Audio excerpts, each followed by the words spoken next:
With all these things being plugged into your house, wouldn't it be nice to save up to 85% on your monthly electric bill? Well, you can do that with zero down and no payments for 12 months. Call Harman Solar. Harman Solar is a family-owned, woman-owned local company that uses top-of-the-line equipment. Call Harman Solar, 800-281-3189. That's 800-281-3189. Or go to harmansolar.com. You don't sit behind a desk every day to earn a living. You're out and about making it happen.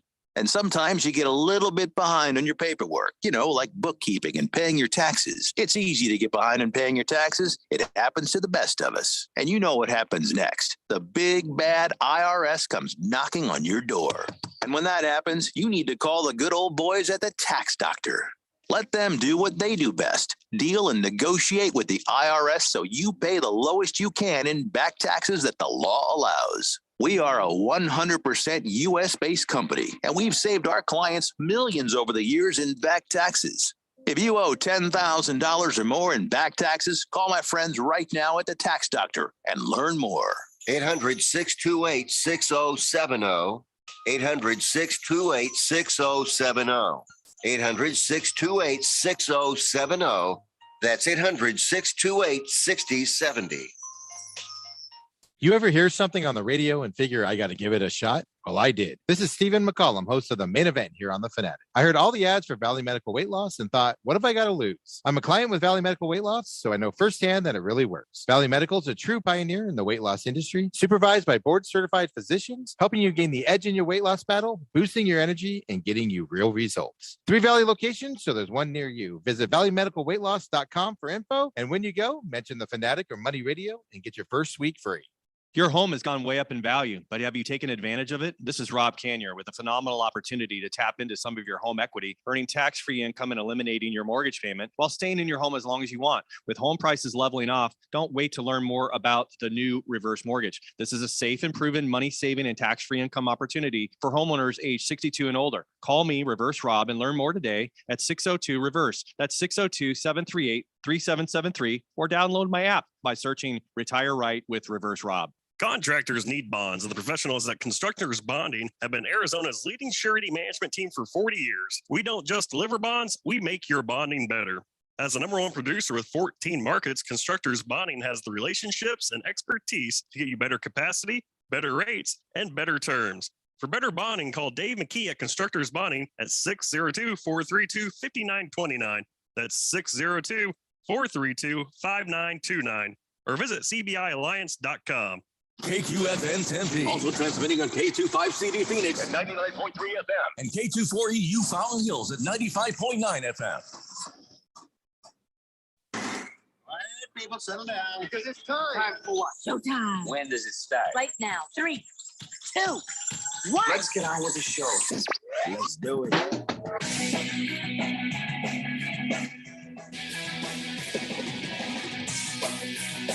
All right, everybody, it's Monday here on the Daily Blender. I'm your good friend, your radio pal, Jeffrey O'Brien, alongside Randy White. We got Keon Rose in the control room, and you guys are on the Fanatic text line, 888-368-1580, as we broadcast live in the Harman Solar Studios in Scottsdale.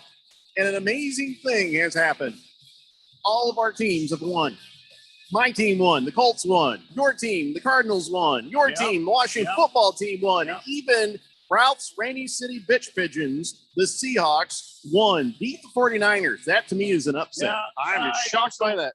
Like to bring up to you two blokes that chastised me last week. I believe you called me high, and that this would never happen. Let me see if, as we transport back to last Thursday. I am calling the damn Detroit Lions to be the winners this week against the Norsemen from Minnesota. Give me the Lions and the squeaker. Okay, now your honest pick. Yeah, I told you. See how you That's making your fun honest of me? pick. My honest pick. Are you high? I am not high. That was a fair I'm question taking at the damn time. lines. I have a feeling. I don't even need a drug test to know you're high right now. I'm high. No way. Minnesota Vikings, no matter what their woes have been, there's no way they lose to the Lions, right? No way. Is Justin Jefferson still playing for the Vikings? Then the Vikings Oh, very wise pick indeed.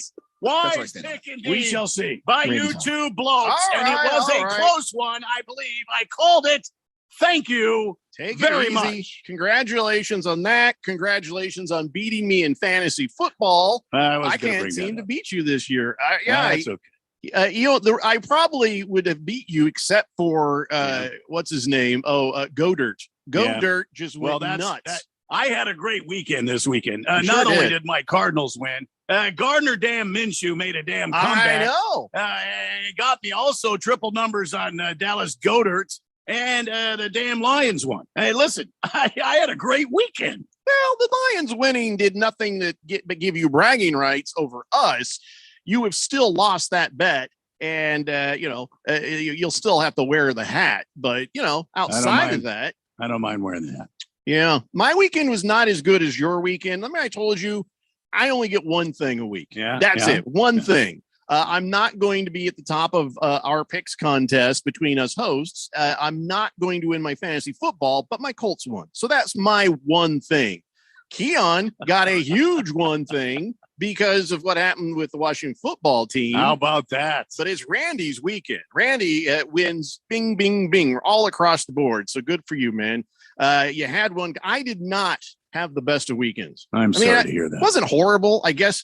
I want to introduce you to the A-hole snowman family right there. Oh, boy. The A-hole snowman family. That's my nickname for this decoration that my wife made me put together.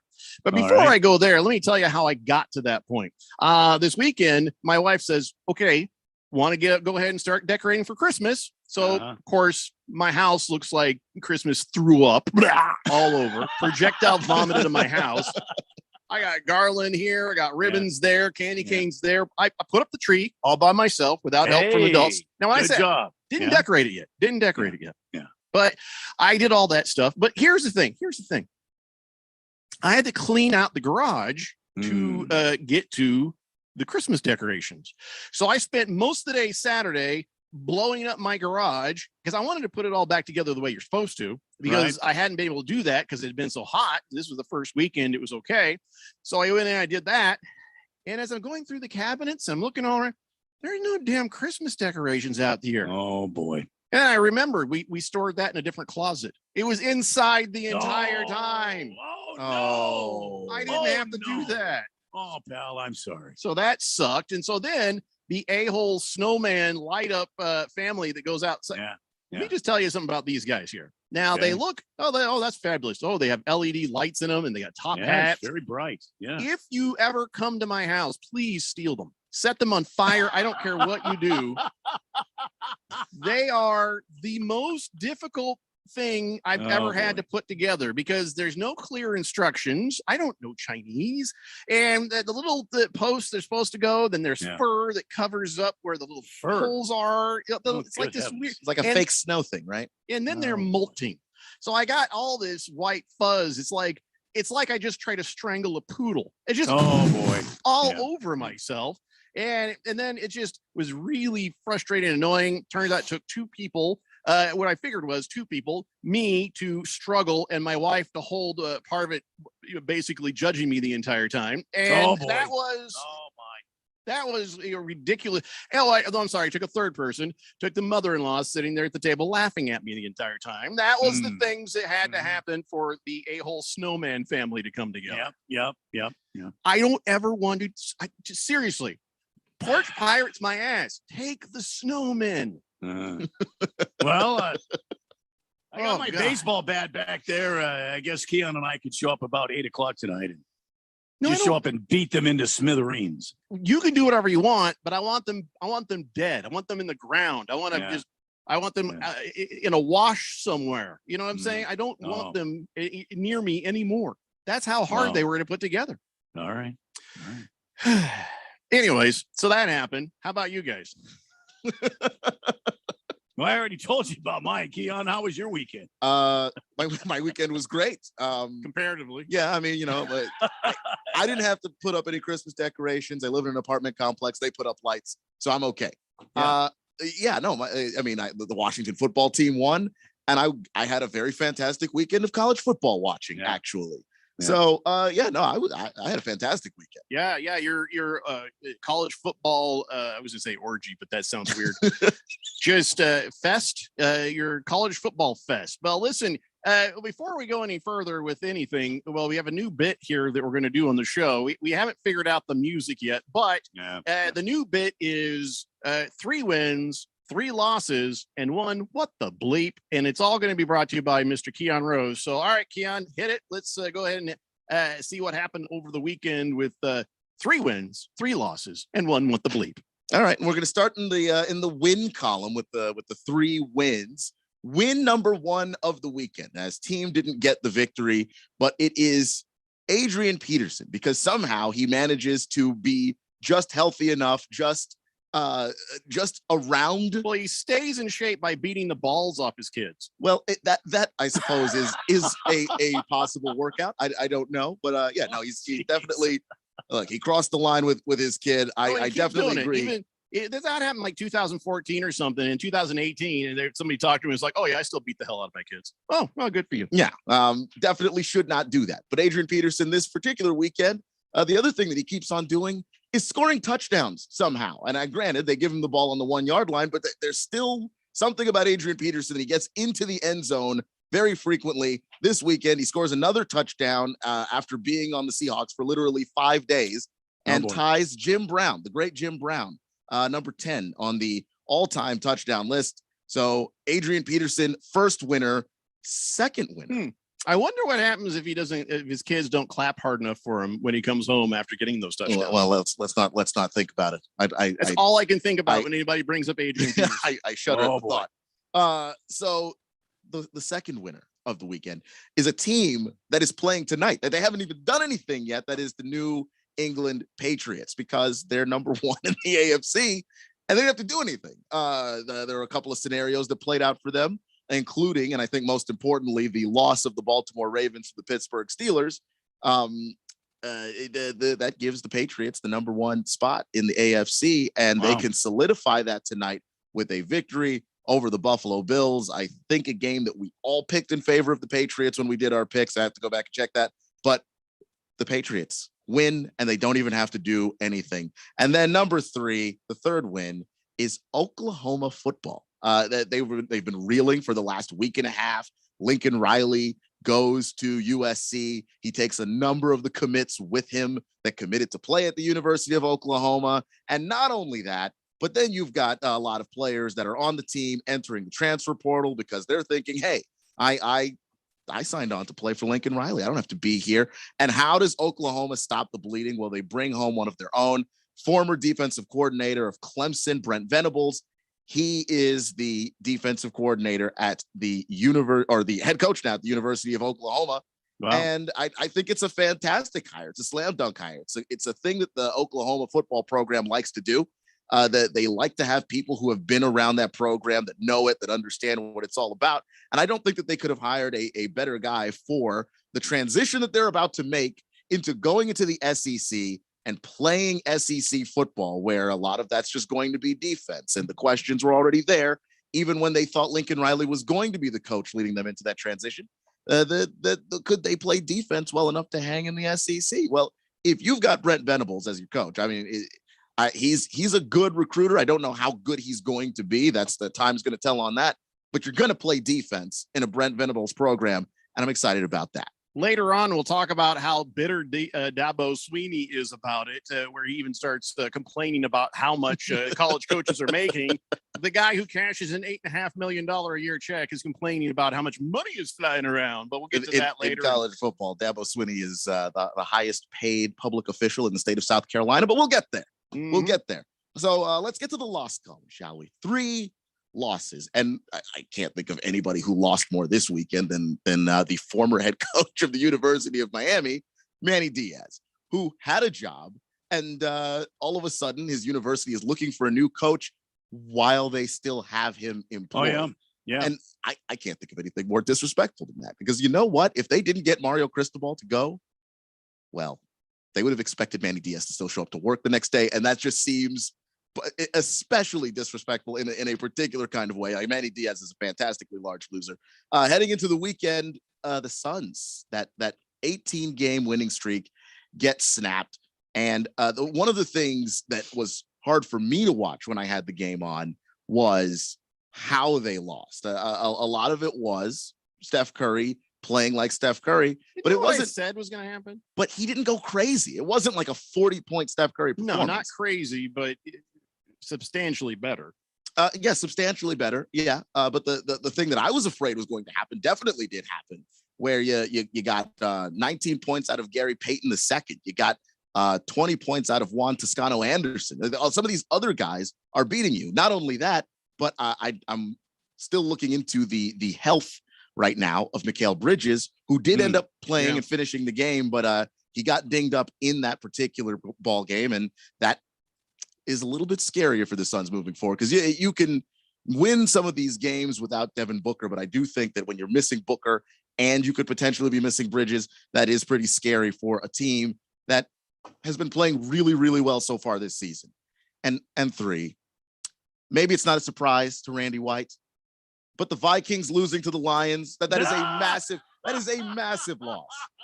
That is, I've been saying for years, they need to fire Mike Zimmer. Why haven't they fired Mike Zimmer yet? Why is Zimmer still there? Zimmer's still there. Why is that googly-eyed mofo still there? I don't understand why Zimmer's there. I bet now everybody's thinking about Mike Zimmer not being there, aren't they?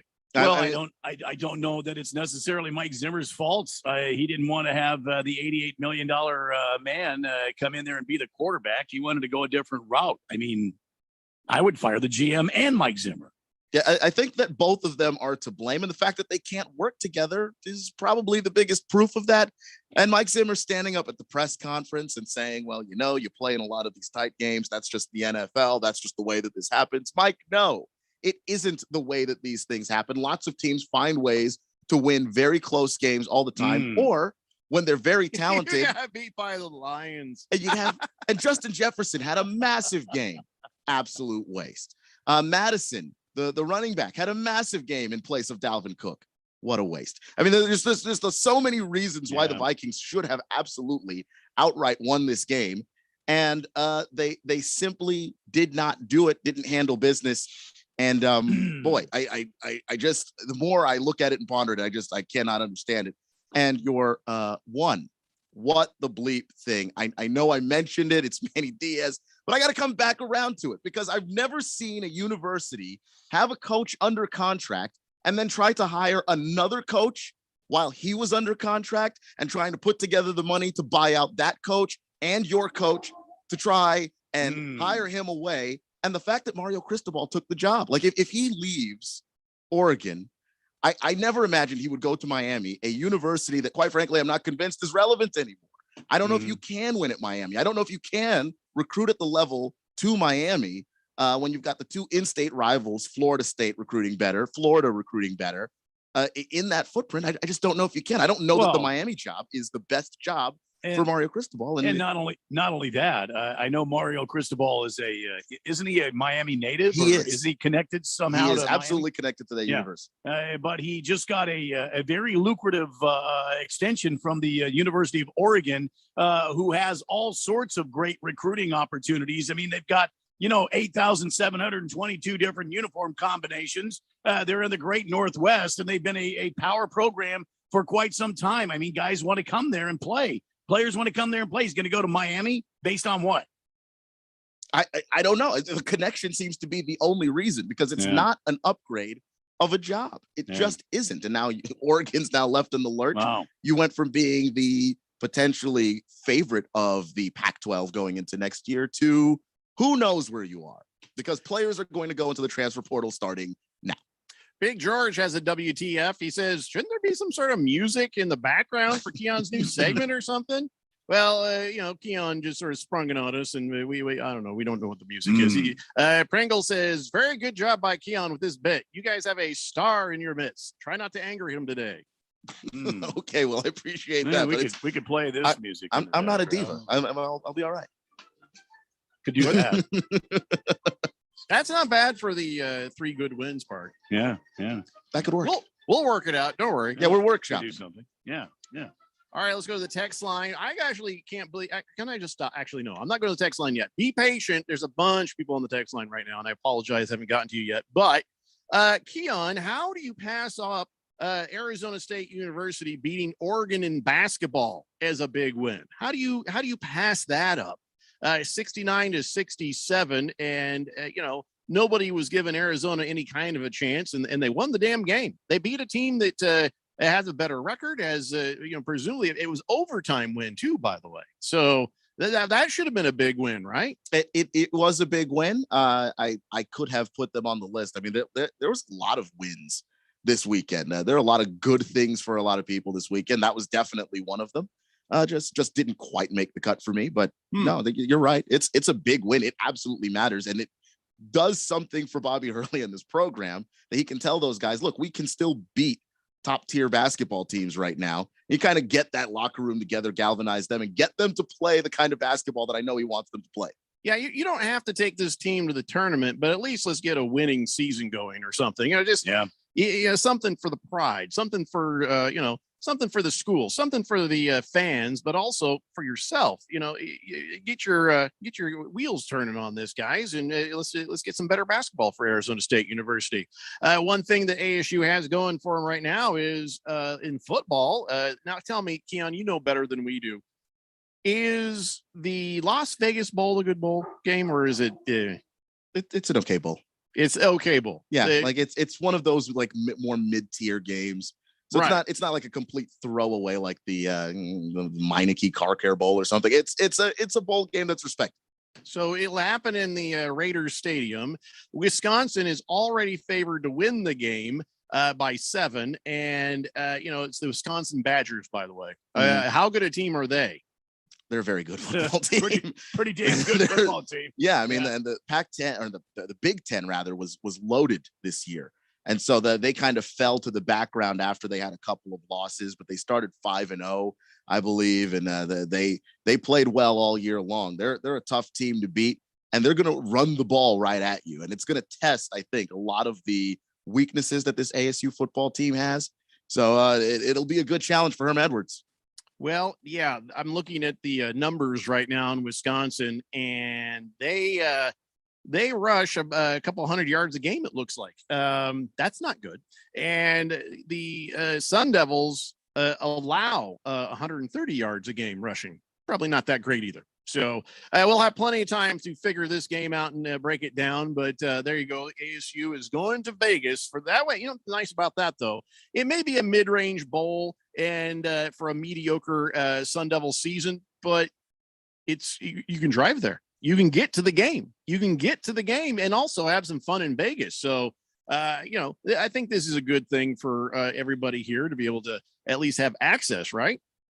Absolutely. I mean, that's one of the things that they've been trying to do with bowl season is try and get some of these teams into bowl games more regionally so that the fan bases can go and see it. And you know what? It still matters to these players, and it still matters to the program that you go out there and win a bowl game. And it does give you something to kind of roll into next year with. So you'd rather win the bowl game, obviously, than lose the bowl game. So I think that it's good that it's close, and it's good that they're in a bowl game. I know that some people think there's too many. I like bowl season. I think there's way too many. I love bowl season, so I'm not going to complain about it at all. I have a question for our resident college football expert. Okay, go ahead. I'm listening. Keon Rose, why is Iowa not in the Rose Bowl? Why is dumb, stupid Ohio State University in the Rose Bowl? Well, probably because of just the way that they finished the season. Iowa finished the season a lot shakier than Ohio State did. Oh, you mean by going to the championship game and losing to Michigan?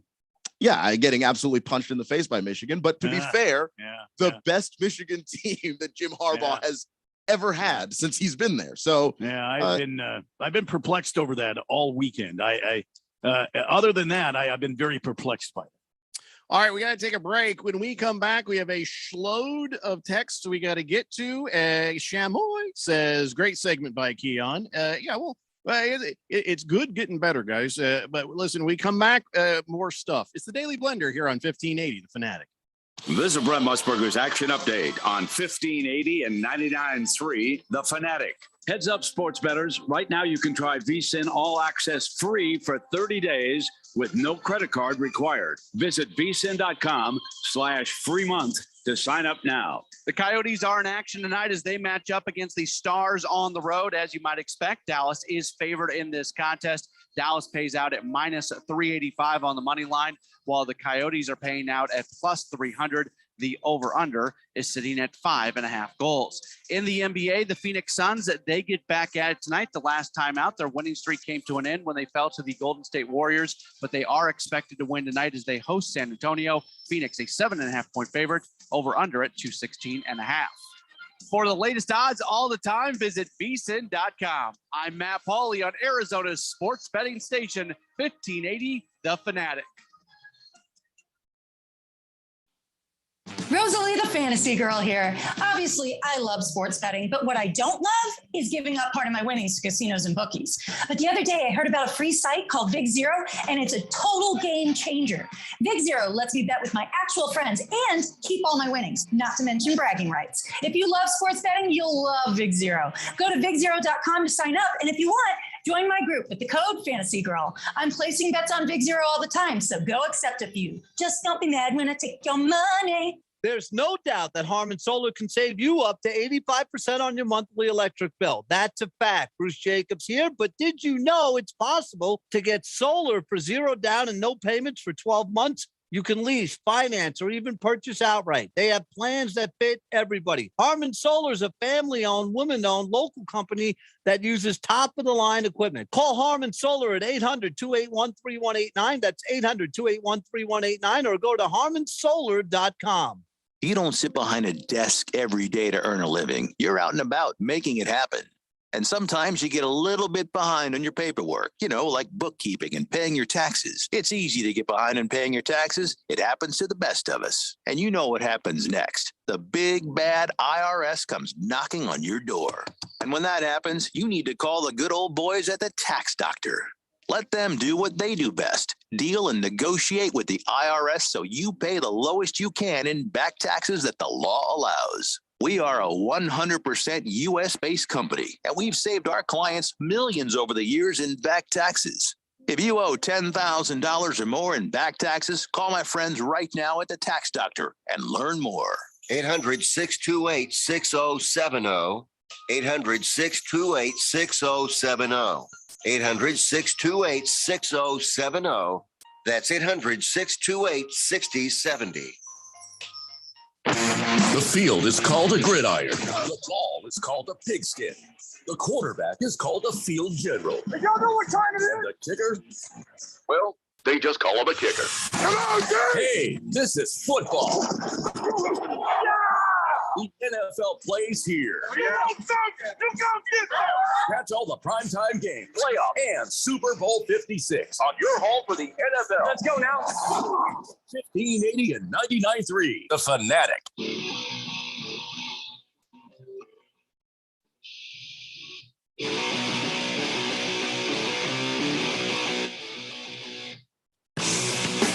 Daily Blender here on 1580 The Fanatic. Coming up 5:30 p.m. Westwood One's got your broadcast of the Patriots versus the Bills. And yes, King Kittens, in the rain.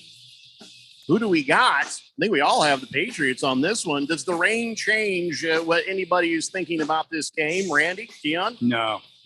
I'm taking the Patriots. I think the rain actually just makes me more confident that the Patriots are going to win because of how they play. Well, you got to look at who's got the stronger running game. I'll be honest. I don't know who runs the ball for the Bills. Do you? Not off the top of my head. See what I'm saying? Wait, who runs the ball for the Patriots, though? Well, the problem with the Patriots is, well, it's not the problem, but the problem with answering that question is that the Patriots just have like a 3 to 4 running back committee. Right. So it's not any one guy, but they do run the ball well. Right. So, okay. So I guess then that you would say the Patriots have the upper hand with the run game against the Bills. Yeah, and the Bills have a bad run defense, so that also factors in too. And Belichick cheats. So, yeah, sticking with Patriots. So, he said, I saw Dale at the GCU game Saturday night. Lucky. He was in the front row. Of course he was. And go Cardinals, King of Kittens. Boomer Sooner says, day, gentlemen. Beautiful day in the Valley of the Sun. Jeffrey, if I'm not mistaken, I believe every single pro football game the team's covered on the betting line, every single one covered. Check it out. Randy, can I get a beer, please? And congratulations to Mr. Venables. as our next Boomer Sooner coach. I think he's a good hire. I think he's a fantastic hire for Oklahoma. Blissful Hayes, I'm going to talk about that later on, so stay tuned. Navy Brad says, happy Monday, everybody. Jeffrey, man card question. Since I watched that god-awful show with the worst actors of all time, La Brea, will my man card be suspended? No. Watching bad TV, you guys have to understand, a man card violation is when you do something unmanly. When you do something unfortunate, you watch a show and you're like, oh my God, it's horrible. It's not a man card violation. It makes me wonder why you hate yourself, because I warned you that was the worst show of all time. And okay, who's the worst actor in that show? It's the peg leg girl. It's absolutely the girl with the peg leg. She is the worst actress. But then somebody said that they saw a story where it's like, wow, she's really wowing everybody with her acting ability. Is she? It's not saying, it's not speaking well of that show. Yeah, that's how bad everyone is on that show if she's the breakout star. Cards Chappie says, yeah, saw our boy Minshew in his press conference wearing the Top Gun jacket and the Minshew mustache and all that. Yeah, I woke up early Sunday, saw that Minshew was starting. I immediately sent a message out to Randy. What an epic day. What an epic game for him. We're going to talk about that a little bit later. Daylight Drew says, please, no Bama winning the championship. Nice win by the Devils in Eugene, though. Arizona Hoops is very legit. Great hire with Floyd. Please pour me a hazy IPA, Randy. Hefty Lefty says, sounds like Mario just wanted that uncut Colombian stripper salt. What? What? What? Yankees Evil Empire says Cristobal's mother still lives in the Miami area and she's having health issues. Being close to her is a big reason why he went. Big George says it looks like Pac-12 basketball is a lot like Pac-12 football. Lots of mediocrity, and anybody can beat the top teams in the conference there at any time. Senior Wake and Bake says, sup winners. Okay, turn out the lights. Party might be over for my Niners, though. At least I'm not a Viking or a Lions fan, he says. Wow. So you can't be a 49er fan and jump up on this text line today and brag. I sure hope not. I mean, you can't. At the best, you are neutral. Right. And props to you, Senior Wake and Bake, for at least finally flying that little white flag. I love your Niners, but oh my God. I mean, I thought for sure that the worst team in that division was the Seahawks. I don't even know what to think anymore. Fish Tank says Dolphins have now won 5 in a row and they are on a bye week. Come back against the Jets. Bam. Can you just call it 6 in a row right now? Not this year. You can't. Not this year, Fish Tank. But good. Congratulations on that. So 5 in a row for the Dolphins. What is it now? 4 in a row for the Washington football team? I believe I'm right. Yeah, it's 4 in a row. The hell is going on in this world? Billy and Phoenix says, well, those two teams were supposed to be better, and then they stank, and now they're what we thought they were. I don't know. I don't know what I think anything is anymore. They were who we thought they were until they weren't who we thought they were. And then later they were who we thought they were when they were supposed to be what they thought they would be. We thought what we would. Right. I need a nap. Exactly. Billy says, afternoon, boys. How about the effing Colts, Jeffrey? Okay. Slow your roll, man. It was the Texans. Come on, it's the Texans. Hey, listen, it was great to see him, throw a shutout. That great, but that's what was supposed to happen, Billy. And yeah, I'm a Colts fan. I'm happy to see the W. That's all I can say, and happy to see them get into a bye week. But I don't think a whole lot of guys on that team are injured right now, so that's nice. Kyle G says, with my Packers on bye, I was cheering for Detroit this week, and boy, did they ever deliver. No, they didn't. They didn't deliver as much as the Vikings imploded. Yeah, the Lions had a 20-point lead at one point and let it get away from them. So no. Mr. Pringle says, why isn't Iowa in the Rose Bowl? Oh, I can answer, because the Rose Bowl is played on grass and their cheerleaders would probably ruin the turf by all the grazing. No, come on. State Street Brat says Ohio State's ranked higher in the college football playoffs than Iowa, so Rose Bowl selects the highest ranked Big Ten team to play in the Rose Bowl. Well, it must be what it is. Yeah, and it's what have you done for me lately? Ohio State has done more than Iowa has. They're also more annoying. Colt Trickle says Bills win. I needed that for my parlay. Oh, he needs that. Oh, he wants the Bills to win tonight. Needs that for parlay. Okay. I was going to say, are you from the good luck future? to you. Boomer Sooner says, well, Jeffrey, in my fantasy league, I'm ahead of the opponent this week by 1 point. He has one player left to play in tonight's game, and that happens to be Josh Allen. Do you think they can hold him to 0 tonight? No. Anything can happen, but not likely. Let's see. Scratch Me Because says, if you want to avoid the hassle of Christmas lights, I suggest you join my tribe and convert to Judaism. It's hard to fall off a ladder or roof or something when you're just lighting a couple of candles there on the shelf. However, you do have to put up with the anti-Semitism.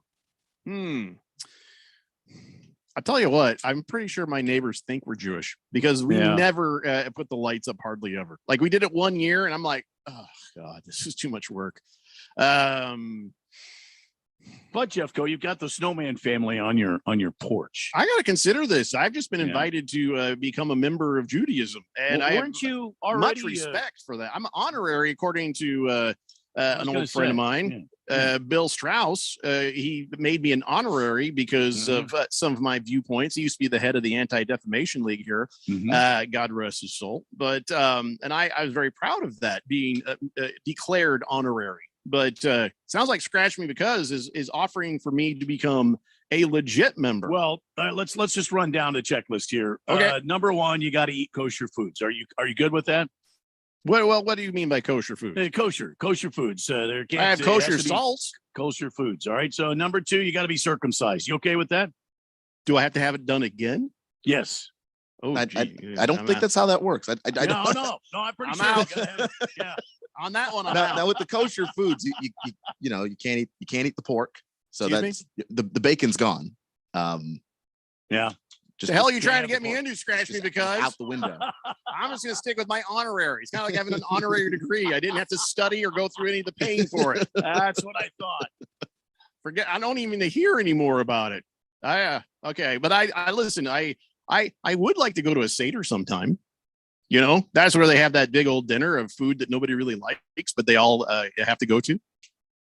Yeah, well, I've been to a few Seders. That's how it's always been explained to me. But is the food good or is it kind of Well, they take breaks during the Seder to enjoy the food that has been prepared. Of course, it's all kosher. There is no bacon there. I don't have to have bacon every meal, guys. Well, I can handle this a little bit. Yeah, I'm just saying if you become an actual member, then you do actually have to for no meals you can't have.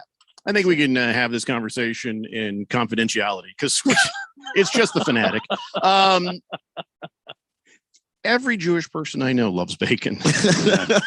I've seen nobody not eat bacon that is a friend of mine that's Jewish. So I was raised the Seventh-day Adventist, and that we didn't have bacon. Ooh, that's weird. I was a Sixth-day Adventist, so stop just short. Yeah, I was the Fifth-day Adventist. Oh, God, you're such a religion hipster, Randy. I know. I was Adventist back to second day. It wasn't as good after that. King Kitten says that video of Minshew celebrating with his dad after the game is good stuff. Now it's good stuff, but then it gets awkward. You know what I mean? They're like, come on, yeah. It's like, does it though? Take about 40% off there, guys. He can't. Like he's actually wired that way. That is how he is as a person. That family is insane. I mean, it starts out, then it's like, okay. At some point, this has got to stop, right? It was awkward. Tell me it wasn't awkward. It was awkward, but it wasn't the most awkward version of that. The most awkward version of that, of course, is when Kirk Cousins and Mike Zimmer, I thought, were going to kill each other, even though they were celebrating a win. So at least, Gardner Minshew and his dad looked like they were both genuinely happy. Yeah. I had an Irish Bill Burr kind of upbringing where if my dad even ever said, good job, I'd spend 20 years thinking, what the hell did he mean by that? So when I see something like what happened to Minshew, Big George says, there's all these cocky 49er fans on the text line said they were going to win the division. This is the Cardinals division and nobody else's. The end. Hefty Lefty says, 12 in a row for the Broncos, losing to the Chiefs. Fantastic. Yeah. Well, we all kind of knew that was going to happen. At least I did. Did you guys pick the Chiefs or Broncos? I believe I picked the Chiefs. Yeah, we all did. It's just that the Chiefs won, but Patrick Mahomes got 14 points. And somehow my opponent had Patrick Mahomes in fantasy, and I still lost. So I don't really want to talk about it. Yeah, but at least your Washington football team won. So there's your thing. There's your one. There's my one thing. You get one. Yep, I'm okay with it. That's it. Against the spread says the Bears took exactly 1 minute and 25 seconds to turn the ball over on Sunday. After watching that, I did yard work the rest of the time. Didn't even watch the rest of the game. Sorry. Against the spread, I feel your pain, and I'm so sorry. Mr. Pink Eye says the biggest loser this weekend was the Pac-12 for not getting a team in the playoffs. Yeah. Wow, that's all on Oregon. Yeah. I mean, they showed up and laid an absolute dud in a game I did not think that they could do that in. I really didn't. They just got whooped by Utah. Scratch Me Because says, hey, you can still be Jewish and eat the bacon. Okay. Just as long as you buy it on sale. I don't think that's. Are you sure you're Jewish? Because that doesn't sound legit to me. No. Let's see. Oaktown Destroyer says, hey, Keon, congratulations on your Redskins beating my Raiders. It's Washington football team now, Oaktown Destroyer. Although all of the announcers have been slipping up saying that lately. And it's usually like at the end of the broadcast. They'll do the whole broadcast, Washington football team, and the very last thing they'll say, Redskins 17, Raiders 14. And they always say, Washington football team. It's no coincidence. It's all on Fox. It's all the Fox now. I'm talking crap. I don't know what I'm saying. Blissful Hayes says, hey, Keon, nice win for the Red Epidermis football team. You're not getting away with it, Blissful Hayes. It's the Washington football team. Stop it. Senior Wagenbeck says, Keon, hell's up with Georgia. I don't know. Well, okay, so there's some things there. One, that defensive line, that vaunted defensive line, was not able to get home against Bryce Young. Mm-hmm. And the result was Bryce Young was able to take advantage of that soft coverage that they like to play. That only works if the defense gets to the quarterback. Yeah. And I didn't realize that Bryce Young was that polished of a quarterback. Like, he's been great all year. He's been fantastic. But he found another level in that game, and he really made Georgia's defense pay for not getting to him early and often. And then, of course, Stetson Bennett is the quarterback for Georgia. He's a good quarterback, but he's limited, and his arm strength not as high as they would like it to be, and they weren't able to take advantage offensively. And that is what the hell's up with Georgia. All right, we got to take a break. When we come back, we got some other college football things to talk about, which will, of course, keep Keon awake at least for the next 20 minutes. And then we are also going to go over every single game that happened this weekend. It's the Daily Blender here on 1580, The Fanatic. In the Army National Guard, family means everything. Our parents, they were really supportive that all 5 of us would join. I got my education because of the Guard. I got to travel a little bit and experience a whole different culture. It helped me get my job, it helped me pay for my house. Serving part-time in the Army National Guard instills pride that you and your family will share. Visit NationalGuard.com to learn more about part-time service. Sponsored by the Arizona Army National Guard. Aired by the Arizona Broadcasters Association and this station. Hi, this is Bruce Jacobs from my friends and former employers at ProCopy. For over 20 years, ProCopy has provided Arizona companies with the best office equipment available from companies like Ricoh. More importantly, they provide outstanding service after the sale with a 96% retention ratio and award-winning technicians. 3 years ago, they joined the Flex Technologies Group, an Arizona-based nationwide group of companies that share ProCopy's commitment to excellence. So if you have branches anywhere in the United States or just here in Arizona, you can get great personalized service even during the current climate. We use them here at the Fanatic and Money Radio KFNN, and they never disappoint because they remain a local company. They give back to our community by supporting ASU and the Thunderbirds through the Phoenix Open. The ProCopy Foundations has raised hundreds of thousands of dollars. That makes doing business with ProCopy good for your business. Just give them a call at 602-PROCOPY. That's 602-776-2679. When it comes to automotive repairs, where do you start? Been looking for a new home? Should you rent or buy? If you're looking for the latest trends in the automotive industry or real estate, look no further than the Drive Friendly Radio Show. Hosted by Steve, with over 40 years in the automotive industry, and Felicia, who's well established in the real estate market, you can get great advice and insight you can trust. You'll be smarter for listening, and maybe you'll have a little fun, too. The Drive Friendly Radio Show, Saturday mornings at 10 a.m. on 1580 and 99.3 The Fanatic. This is Aaron Warby, host of the Bulls and the Bears Radio Hour. In the show, we try to teach the tools, rules, and strategies that traders and investors need to do better with their wealth and portfolio income. But most of the time, an hour is just not long enough. At Online Trading Academy, we believe that the average person should be given the tools, rules, and strategies that Wall Street's elites have been using for years to outperform others. Are you one of the millions that have recently established a trading account? Or have you always wanted to trade or take a more active role in guarding and growing your own wealth, but have not had the know-how or confidence? We want to invite you out to a complimentary 3-hour power trading and investing workshop, where you'll learn what it is that the professionals use to limit their risks and maximize their possible gains in both trading and investing. To register, call 8448-TRADER. That's 844-887-2337, or text the word stocks to 25029. Again, that's stocks to 25029. Reserve your seat now.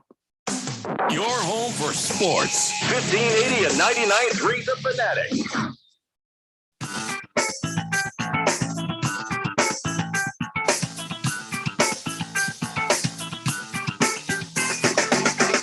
Daily Blender here on 1580 The Fanatic, and we've got all of your state championship games, at least the ones that matter. I mean, let's not kid ourselves. Anything under 4A is just whatever.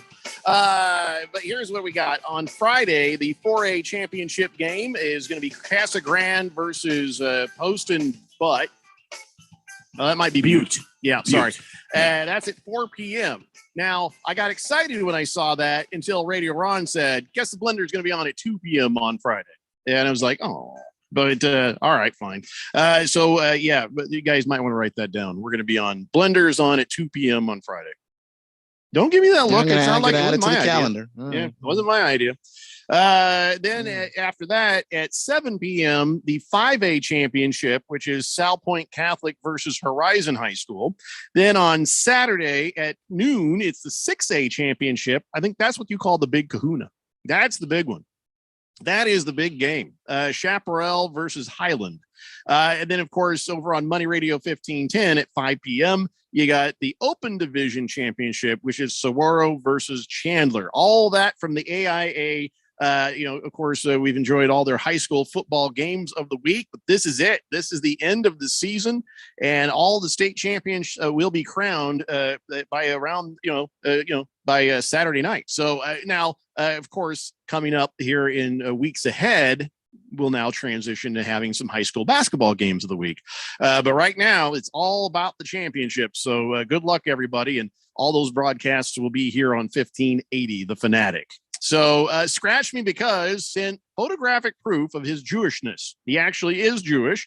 Wow. And he's wearing he's showing me, he took a picture just now in the car he's got on a necklace. It's a Star of David with a little bit of Hebrew, I think, written in the middle. And I don't know. I don't know what that means, but do you get one of those? Because that's sweet. That's a nice looking piece of jewelry right there.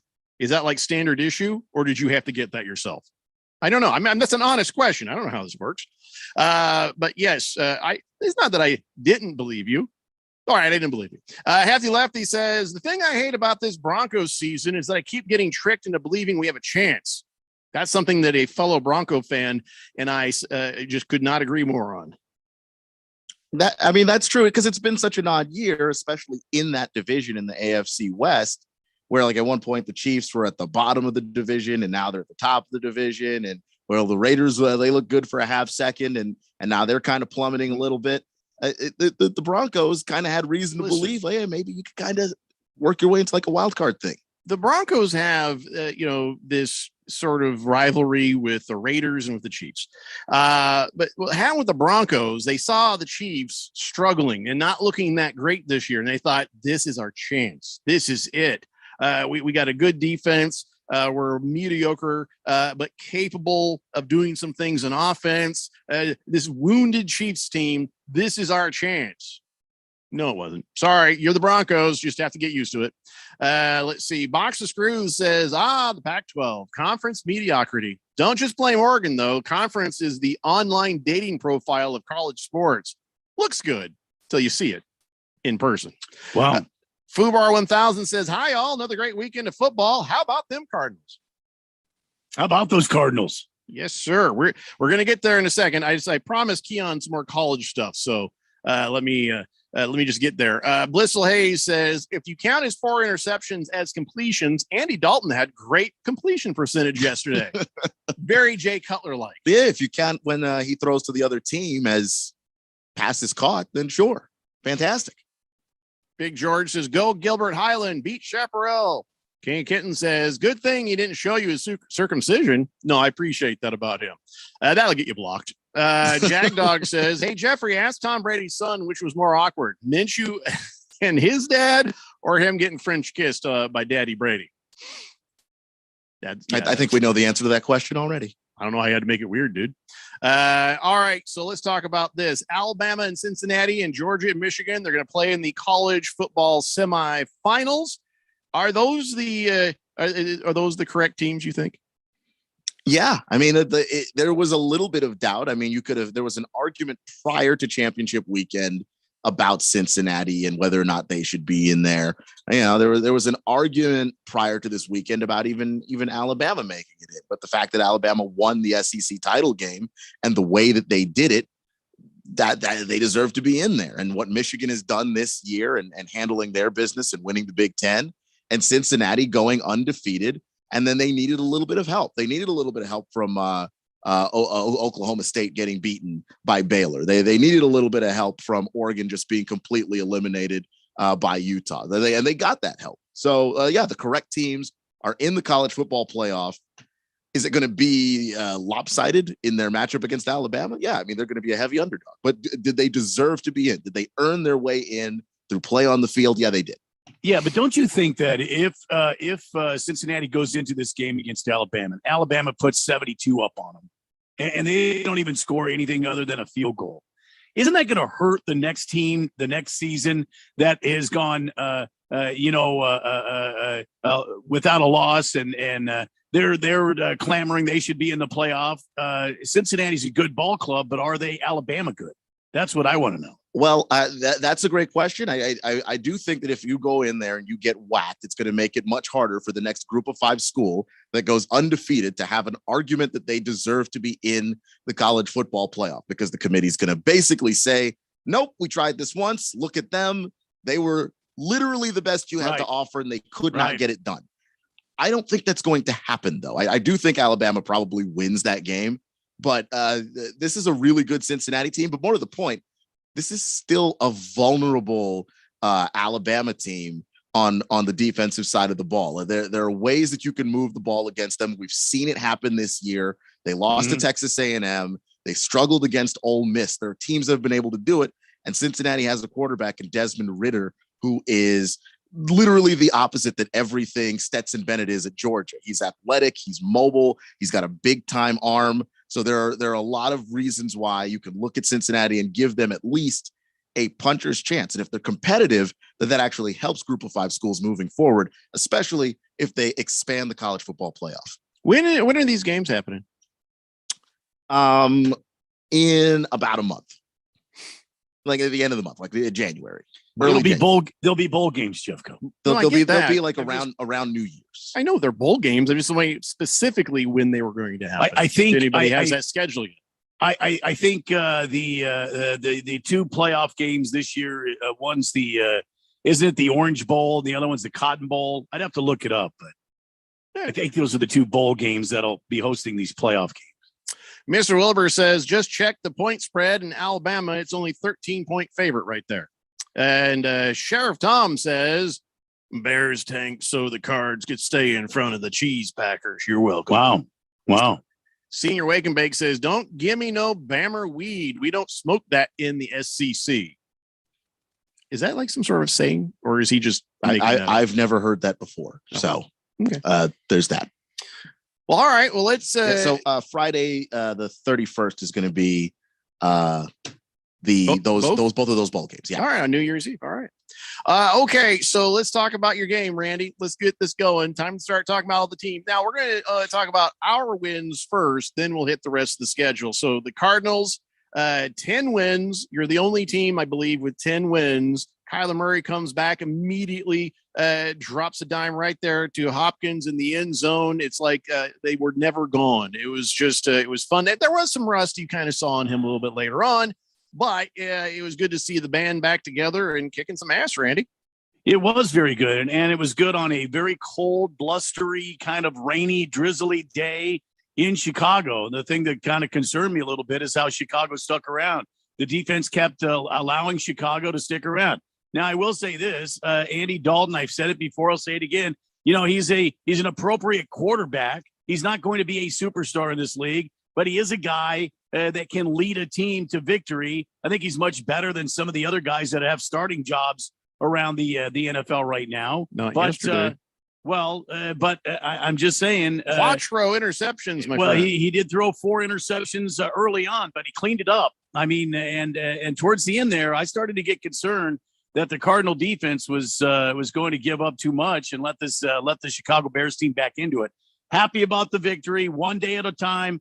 We go on to the Monday night game now this coming week, a week from tonight against the Rams here at the Silver Nest. And now what's nice about that is it's one more day of rest for these guys who, you know, were dinged up, came back. Maybe they just need a little more recovery time. I wouldn't expect to see Hopkins in practice a lot, but I think you will see Kyler Murray in practice quite a bit, trying to get the rust off that thing. But outside of that, yeah, your team is looking really good down the stretch. Jeffrey, did you see Kyler Murray, or Keon, did you see Kyler Murray kind of limping towards the end of that game? Kind of that little hitch in his getty up? Well, he has a weird gait already. The way he walks, if you ever watch him, he does a kind of a weird little thing but I think I know what you're talking about towards the end of the game. He did, you know, he probably got sore. Yeah. He's still recovering. Yeah. We forget a lot of the times when guys go out and play in the NFL, we go, oh, wait, he's back. It's 100%. No, it's playable. It's when we say a guy's 100% in the NFL, we just mean he could play on it and not really have significant risk of injury. But is it probably still sore? Is it probably still a little ginger? I would say so. Well, Andy Dalton's a little ginger. He's a big ginger, isn't he? He's much taller than I could kick his ass. Well, okay. But at the same time, it was a cold day in Chicago, and it was a wet field. I mean, there's a lot of rain, so maybe the ankle got a little cold. And maybe it got a little stiff towards the end of the game there. Who knows? I don't know. I'm just happy the Cardinals are having the kind of season they're having. I'll be honest with you. I never expected this to be this way. So. Who's left for the Cardinals this season? Now I know it's what do we got? 4 games left? What 6? Well, we five? got Five. the Rams. 5 games left. We got the Rams. I think we have the Sea Loons one more time. When we have the Cowboys, and we have the Detroit Lions, which I'm really worried about that. And I can't think of the other team. Oh, the Colts. We've got the Colts on Christmas Day. So I think those are the 5 games we have remaining. I don't mean to brag, but I think that might be your hardest win to get is against the Colts. Could be either the Colts or the Cowboys. What do you think, Keon? What do you think is going to be the hardest win for the Cardinals to get? We've talked about how the Cardinals have struggled sometimes with some of these top tier running backs. So I would say the Colts too. Jonathan Taylor is a problem. Yeah, I don't expect to win the game. Honestly, I don't expect to win that game. I mean, we're not quite there yet to make those picks, but I feel pretty like you might lose one game between here and the end of the season, Randy. So you guys looking good. And finally, I'm flipping through the channels, hearing some of the talking heads. Finally, the Cardinals are getting respect. And the conversation's like, well, how come we even talked about them before? Somebody in that group is always saying that. And it's like, why don't we talk about them as much? I don't dumbasses. That's why. Yeah, it takes them being basically historically good for anybody to sit down and actually have to talk about them. But I understand that. I mean, look at the history of the Cardinals. They've always been bad. They win a few games and then they're bad. Last year, they were on track to win some games, and then at the break, when they came out of the bye week, they went 2-5 or something. They were bad last year, and they faded into the into the distance. So I understand why people are not talking about them. Well, listen, they are absolutely for real. You could tell that very early in the season, but now the rest of the talking heads are finally catching up. Harry Soap says, Andy Dalton, the La Brea of quarterbacks. No, I'm sorry. That's Jared Goff, if we're honest. But Fubar 1000 says, Randy, oh my God, why would the power rankings have the Packers number 1 when the Cardinals only have 2 losses? Yeah, I know. Seriously? Packers are back up there? Yeah. Yeah. You got to I be know. okay. And they were on a bye week this week. How did that happen? Anybody check CBS? Check CBS because you can't take the ESPN network seriously. That's ridiculous. All right, guys, another hour and a half of this nonsense coming up next. The Daily Blender on 1580, The Fanatic. Tried Eucrisa for mild to moderate eczema? It works at and below the skin surface and can be used on almost everybody, like on the dimples of a diva. Yeah, roll your boat. Yeah, roll your boat. Or the shoulders of a chef. Look, Mom, I made jelly beans on toast. Steroid-free Eucrisa works at and below the skin surface. It blocks PDE4 enzymes, which is believed to reduce inflammation, even on the wrist of a rebel. What did you do to your hair? What? The specific way Eucrisa works is not well defined. Prescription Eucrisa for mild to moderate eczema is for topical use only in ages 3 months and up. Do not use if you are allergic to Eucrisa, crisaborole ointment 2%, or its ingredients. Allergic reactions, including hives, itching, swelling, and redness, may occur at or near the application site. The most common side effect is application site pain, such as burning or stinging. Come on, moms and dads. Check out eucrisa.com and ask your doctor about Eucrisa. Can I sing one more song? Think you know about meth?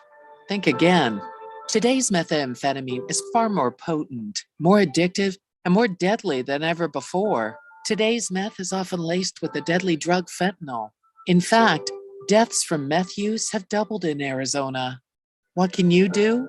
Get the facts at thenewmeth.com and know there's hope and resources for recovery. This message is sponsored by the Substance Abuse Coalition Leaders of Arizona. One of the most common questions people ask is if they can still afford to retire on $1 million or $2 million anymore. With stocks near all-time highs and bonds at all-time lows, it's actually a great question. 2008 taught millions of retiring engineers, teachers, and other professionals a costly lesson that years of market gains can be wiped out in just weeks of market losses. Not a problem if you're 30 years old with a few decades to make it back, but not if you are in retirement or almost there. I like to follow the 30, 50, 70 rule. The closer you are to 50 or 70, then at least 30 to 50% of your money should be kept safe at all times, like in an uncapped, principal secure, next generation annuity. Come and see why. Call leading annuity authority Steve Jurich now at 480-902-3333. Guarantees rely on the financial strength of the insurer, so compare with Steve. Call 480-902-3333 and visit iqannuity.com.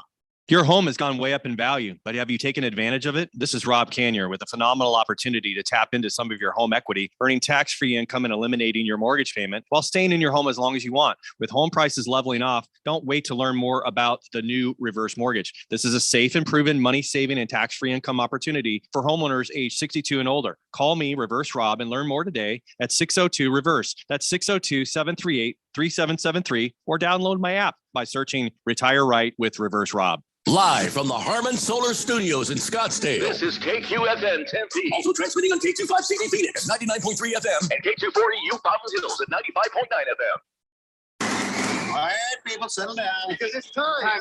Showtime. When does it start? Right now. 3, 2, 1. Let's get on with the show. Let's do it.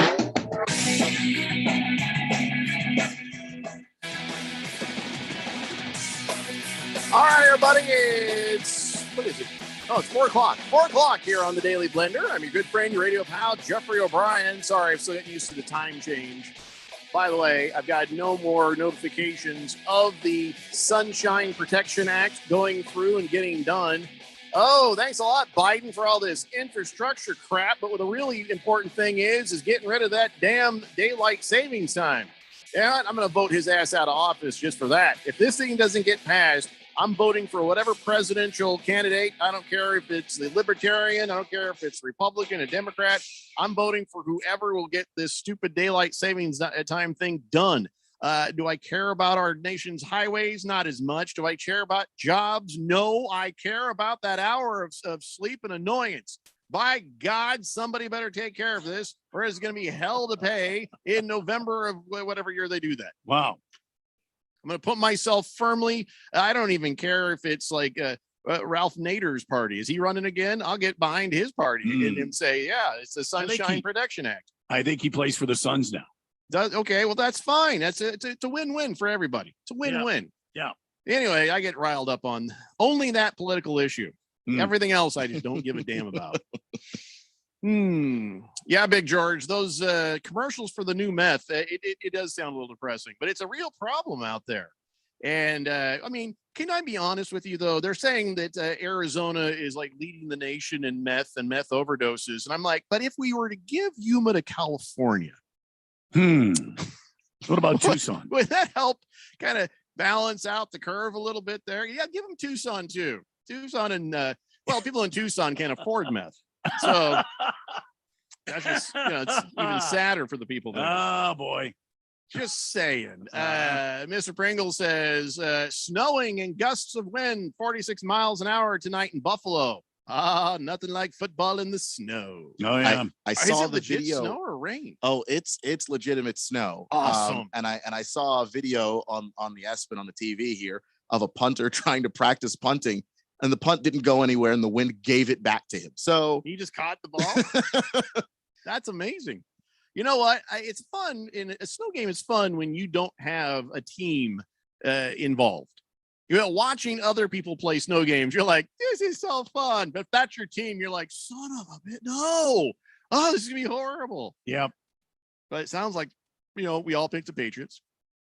Sounds like the Patriots have the better running game. So, and Bill Belichick cheats. Think we're all safe. With this one. Yeah, it's a good pick. Boomer Sooner says, Randy, newsflash, Jeffrey's running for office in November. No, I'm not. No, I'm just I'm putting my support behind whoever it goes for my cause. I'm a one cause voter right here. Daylight savings, you sons of bitches. Daylight savings. Boomer Sooner says, hey, Randy, I want to know what you think. I noticed Kyler still not staying in the pocket and stepping forward to continue to look downfield for receiver. He gets skittish and bam, he's off the left or right. And then he's twirling back around the other way. Makes me nervous, Randy. Well, I don't know that he's getting skittish. I think he sees, the blitz coming, or sees somebody break free from a blocker, and he makes a move to evade that getting sacked. It doesn't work every time, but most of the time it does. And quite honestly, I think some of those times, Jeffrey's talked about this before, some of those times of him moving around in the pocket like that, I think it's designed to get him outside of the pocket so he can see. He can see, and it also slows down that blitz. So I think that's part of it. I don't think he's skittish back there. He doesn't seem to be kind of a happy feet or anything. Well, he passes pretty well. There is value to stepping up in the pocket and buying yourself a little more time to go through your progressions. The fact that he rarely, if ever, does that does give you the idea that he might be a little bit shell-shocked now that he knows what it feels like to be completely pummeled by a 300-pound person. He's like, I'm not going in there. I'm not going. No, that's where people get hurt. I'm going this way. And going that way. Yeah, and I think that the offensive line is good, but it's not this great offensive line that just keeps people from getting in there. And this is an air raid offense. It does take time for some of those routes downfield to develop, and Kyler just has to stay alive long enough to get the ball down there. So a lot of running tends to happen. Mm-hmm. Fubar 1000 is angry about the Cardinals not being number one in the power rankings. He says, that's it, Espen. You're freaking fired. Do us all a favor and go away. Don't go away mad. Just go away. Wow. Go ASU. Silly Wabbit says, Cardinals need to do what Jeffrey needs to do when he eats the bad Jack in the Box. Stop the runs. Well, I can get some Imodium going there. I don't know. Stop the runs. Oh, yeah, I see what you. Ah, boy. You think J.J. Watt's going to be back this year at all? Because he's talking like he's going to be, but that might just be him. They may not let him. I mean, there's a lot of talk when J.J. Watt is working really hard to come back this season. So I would not bet against him. I would say, I bet he does. There has to be some small chance. Otherwise, they wouldn't let him practice. And he's out there. He's not practicing with the team, and it's a lot of conditioning drills. But they wouldn't let him out there if the chance of him coming back was 0%. King Kenton says, when it's 1-on-1 with Andy Dalton, you just run the red rifle right to the turf. You take him on. Could have trucked that dude. Hey, Randy, Okay, I'm talking about that later, King Kittens. I'll get around to that. By the way, the best thing that I saw watching that Cardinals Bears game was this winner right here trying to put on the poncho. I thought that was like that. I thought it was a joke. I thought there's no way it was on purpose. He had one of those Bears ponchos and he's like struggling to get it on.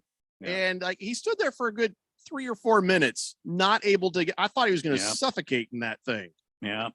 Did he ever finally get it on? Did anybody see the video? Did they ever cut to him? I did not see him actually get the poncho on. He was struggling so embarrassingly with it. It's like, hey, buddy. Hey, take it off. Find both holes. Hold it open. Feed head through. Then worry about the rest. Okay. Yeah, he was trying to do all of them at once, and he just got stuck in the poncho. And it was raining a little bit, so then the poncho gets wet.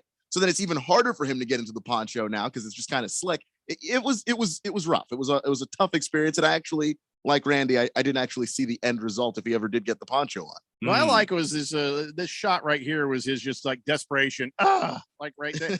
And you also notice these bastards sitting near him, not even thinking about helping him. Nobody even reached up and was like, "Come here, you idiot," and grabbed it. They just let him struggle. And you know why? Because you look at everybody else; their ponchos are all on correctly. Look, we figured it out. You do it. You know what he was saying underneath? You know what he was saying underneath? Fire Nagy! Fire Nagy! Fire Nagy! Fire now! The game's over. Oh, damn it. Missed his chance. Let's see. Mr. Wilbur says, are we going to dedicate 1, if not 2 segments to the Philadelphia Eagles victory yesterday? We're going to talk about it. I don't think it's going to last that long. Watermelon says, good afternoon, Jeffrey and Blender crew. Keon, I owe you lunch, sir. Congratulations on the win against the Raiders. Would you like to collect at a remote when I get Jeffrey his Guinness, or should I send some pizza to the studio on a day and time that you choose? No, let's do it at the remote. I'll meet up and nice, because I get pizza and beer now. Well, if it's a full pizza, I get it. I'm not going to eat the whole thing by myself. Look at it this way, man. The house gets 10%. And so that means Randy and I get some, but also Radio Ron, because he's really the house, if you know what I mean. Yeah. So that's what we call paying the vig here. That's right. On 1580 The Fanatic. Ain't no big zero when it comes to food around here. Big Jim P. in Avondale says the highlight of the Raiders season is that Gruden is gone. Wow. Yeah, I mean, nobody likes how that went down. I was surprised they were paying him as much as they were paying him, and I didn't see any great results in their future, and I was always just amused by that. And then once they start showing who he really is in those emails, regardless of how they came out, they're out. And now so are you, John Gruden. So he don't need to ever come back. So my question is, do they keep this current head coach, this interim head coach? He's taken this team. He's won a few games. He's lost a few games. What do you think? Did they give him a shot to be a head coach? I don't know, man. It's getting weird out there because the amount of money that college coaches are getting paid makes it harder now for the NFL to say, let's get some, decent college coach, give them their chance. They'll struggle for a little bit. That gives us time as the GM to build the team around and, get that thing going there.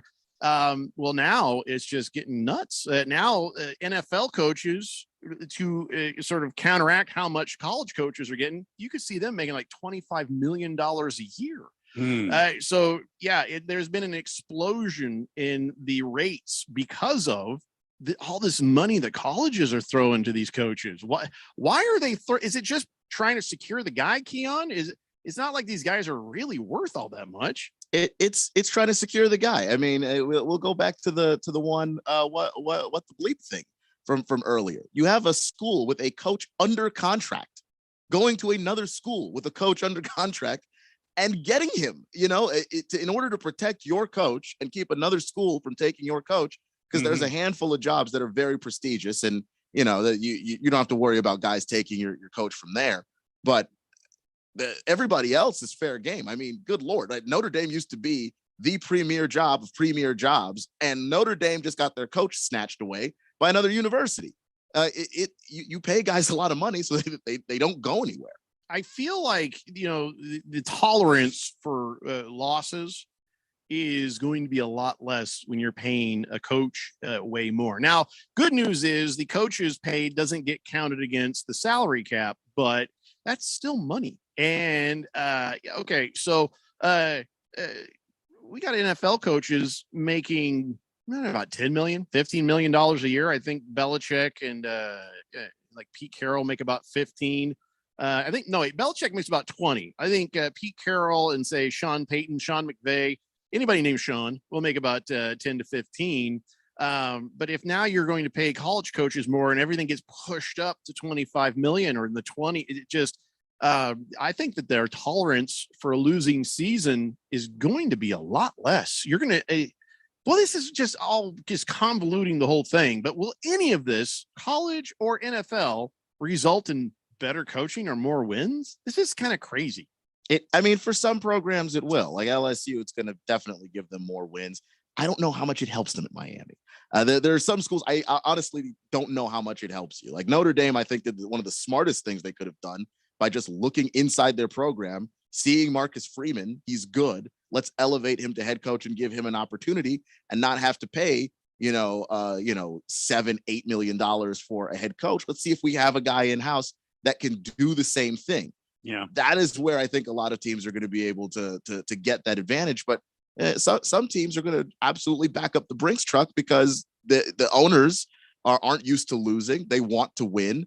And this is how they know how to do it. Pay the going rate for whatever the talent is that's out there. Whether it's not it like is the too talent much. pool has changed. It hasn't. You're just now changing the economy of it. And I don't think anybody wins from this.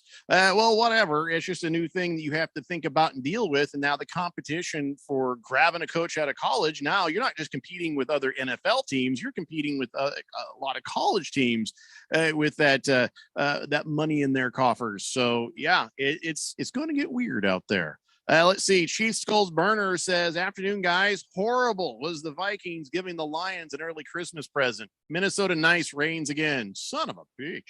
Boogie says, Lions win. What a relief. Oh, yes. Cardinals win. Michigan wins. What a great football weekend. Yeah, good for you and Jim Jerkface Harbaugh getting that win. Whatever. I don't like Jim Harbaugh. Keon, I don't know if you knew that or not. I probably figured it out when I called him Jim Jerkface Harbaugh.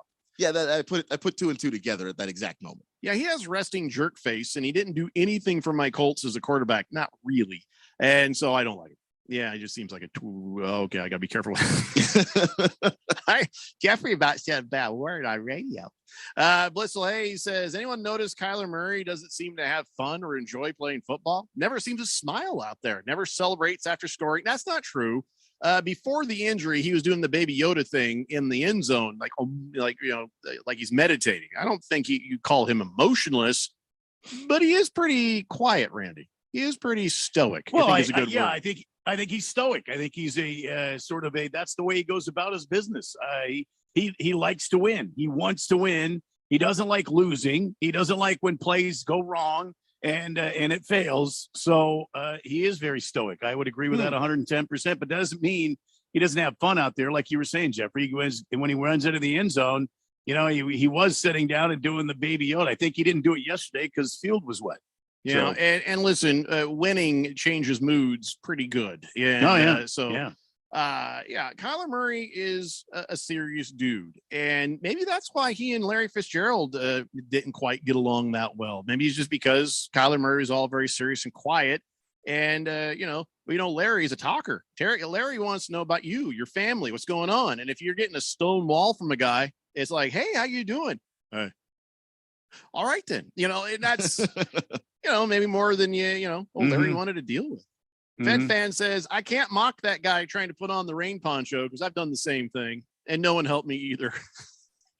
Well, that's the thing is if you're the person that successfully manages to put on the poncho, all you're doing is just silently judging the person that can't put theirs on, even though it could just as easily be you. There's not a gap that's that big. Ponchos are just weirdly shaped articles of clothing. I think I would help a lady. I think if it was like Fed Fan was standing there and she's struggling, I'm like, here, let me give you a hand with that. I had to help her straighten it out and get her all sorted. But if it's another guy and I'm sitting there with Randy, we're just giggling. That's all we're doing. Like, sorry, buddy, got a beer, got a dog. What do you want from me? Yeah, good luck with that. My hands are full. We got ours on without help from anybody. You can too. Watermelon says, ha, ha, ha, ha. Deal, gentlemen. Oh, I didn't know what that was about. Oh, yeah. So I see you at the remote, Watermelon. Yes. Wow. Yeah, absolutely. Fubar 1000 says, wait, what's next? Espen's going to rank the Wildcats #1 in preseason football rankings? I mean, I wouldn't put it past him because, by the way, I took a look at the at our CBS Sports power rankings. Cardinals are on top. There you go. Stupid Espen. Just where they belong. Billy Ray in Avondale says, off the subject, I once served a blind Muslim a pork chop and told him it was chicken. Now, that is not true, and it's not funny. That is horrible. If you did that, that's awful. Come on. Man. Shame on you. Papa Mike says, Keon gained those 2 games on me. He went 6-4. I went 4-6. We're both now 56 and 27 for the season. I hope we have the dance party for some of the 1,000 or so bowl games. Of course, there's going to be a Keon Rose's college bowl game dance party. Of course there will be. 100%. And then there's going to be a Keon Rose's college basketball dance party. That's coming. Then there's going to be a Keon Rose college soccer. No, there's never going to be that. There's never going to be that. I don't actually watch college soccer. Please don't do that to me. College baseball? A little bit. Not enough to, I feel very confident, but no I watch dancing for that then? Less dancing. So it's pretty much just football and basketball then. Yeah, those are the 2 college sports I'm really into. Because we have Randy White's NASCAR dance party. We actually don't. Yeah, we do. It's called the Race Setup with Randy White. The Race Setup, yes, but we don't have. Oh, by the way, I think we might carry the Clash instead of the Pro Bowl. Did you hear what I just said? You're gonna carry the Clash instead of the Pro Bowl. Yeah, because Pro Bowl is stupid. And the Clash, there's actually a winner that matters. Yeah. You know what I'm saying? Yeah, it's a NASCAR's preseason, so yes, it would be a lot of fun to carry that. I have a feeling. Okay, so that's not a regular race in the season. That's a preseason race. Yeah. Okay, that is a prelude to the activities at Daytona. But the kind of race that it is, it would be incredibly entertaining. Oh, yeah. As opposed to the Pro Bowl, which is literally never fun. Right. So that's what I was telling Radio Ron. He says, oh, is that the first race of the year? I'm like, don't ask me questions about NASCAR. I don't know anything. I don't know. Some weird thing in the middle. I didn't know what it was. But so, yeah, it's looking like that's probably going to happen. Thank God. I hate the Pro Bowl. They want nothing to do with the Pro Bowl. But at least there's something somebody wants.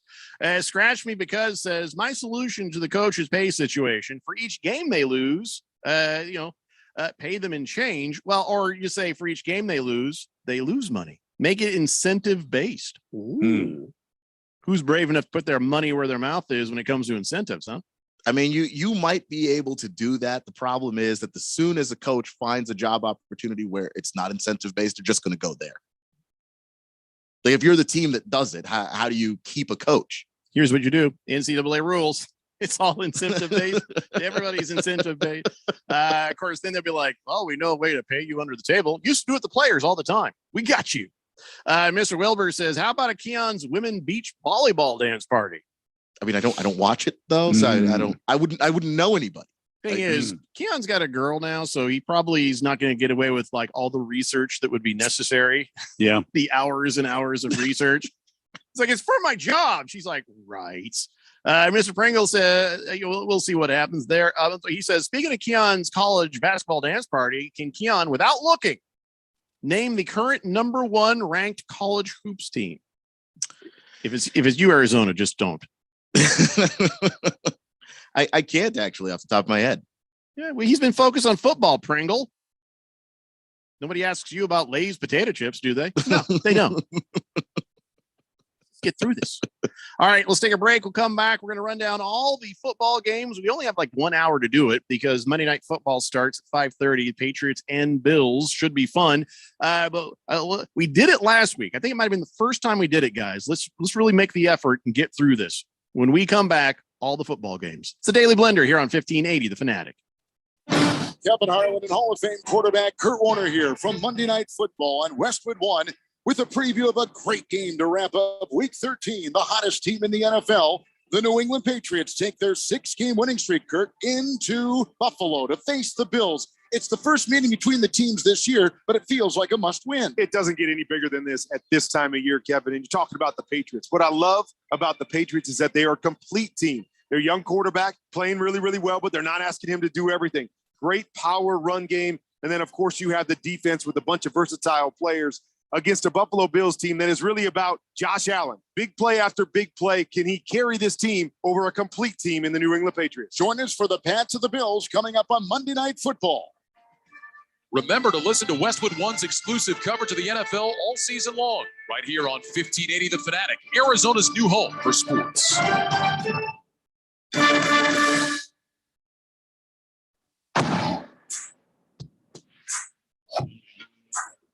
From city streets to back roads, from road warrior to carpooler, there are some things you can always count on, like the reliability, durability, and power of DieHard, America's most trusted auto battery. No matter where your journey takes you, count on DieHard to get you started on the road ahead. Available at your local Advance Auto Parts and participating CarQuest stores. For the ones who are always in the know. Delivery confirmed. For the ones who keep things running. For the innovators and the problem solvers. Grainger offers supplies and solutions for every industry, experienced staff at local branches, and free access to experts to help answer your toughest questions. So whatever challenge you face, we have the knowledge and products to help. Call, click Grainger.com, or just stop by. Grainger, for the ones who get it done. Hi, my name is Ted, and a little thing I love about the Chick-fil-A Peppermint Chip Shake is when the peppermint shake is available, that's to me sort of announces that the holiday season is here. I guess most people count down the days until Christmas, but me, I count down the days until the shake comes out. Hi, I'm Michaela, and a little thing I love about the Chick-fil-A Peppermint Chip Milkshake is that first sip when you taste the peppermint chip pieces, it's like catching snowflakes on your tongue. Share a peppermint chip milkshake from Chick-fil-A this holiday. Available for a limited time. Real guests paid for their testimonials. This isn't a game of touch in the backyard. I tore his ass up. This isn't tossing around the ball with your friends. And it sure as hell isn't flag football. This is the NFL. Hard-hitting, pad-smacking, body-busting football. We've got all the primetime games in one place. On your home for the NFL, 1580 and 99.3, The Fanatic.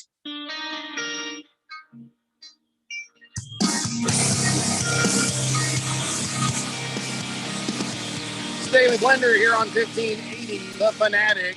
Papa Mike, Daylight Drew, Big Stanky 87, Blissful Hayes all say, Kenyon, number one hoops team is Purdue. Purdue. Yeah, appreciate the update there. I just haven't been following as closely. I've watched a few games here and there, but I've still been largely focused on college football. But now that we've wrapped that all up, I'll be turning my attention to college hoops. There you go. Fed fan says, I just saw Minshew hugging his dad, and the Kenny Loggins song Danger Zone from Top Gun immediately entered my brain. That's funny because you mentioned the word brain, because when I saw the video, brain damage for both of them immediately came to mind. Randy's chuckle says, Poncho, guys. Poncho became a parachute. He'll probably finally get his head through it and drop into the Bills Stadium tonight. Could be. That'd be fun. I mean, not for him. That'd be horrifying for him. But what do you mean? I mean, you finally get the poncho on, and it'd be like, where am I? Where did everybody go? Oh, God, that's happened again.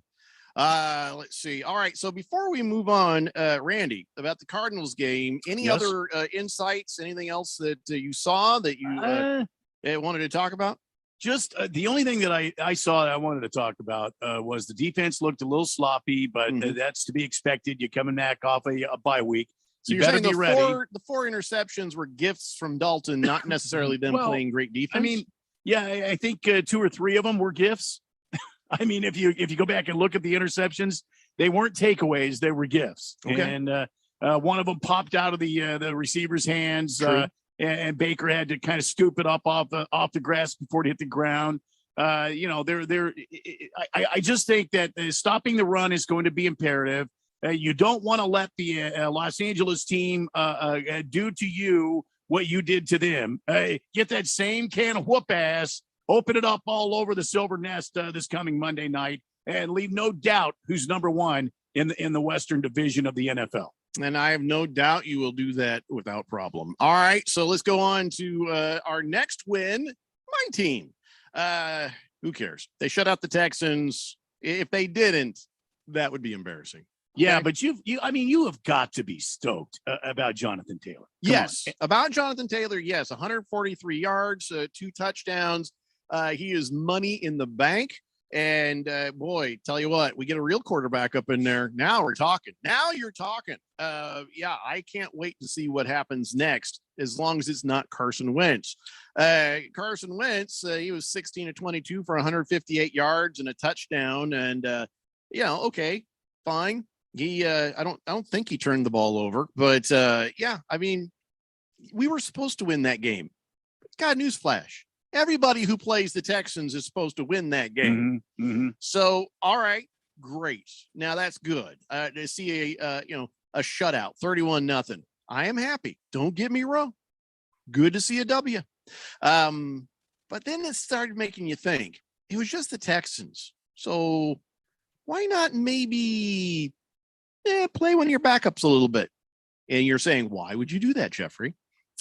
Because that old Carson Wentz snap count is starting to get expensive. Why? Because if he keeps playing, the trade that brought Carson Wentz to Indianapolis gave Philadelphia our first-round pick if Wentz plays 75% of the Colts' offensive snaps.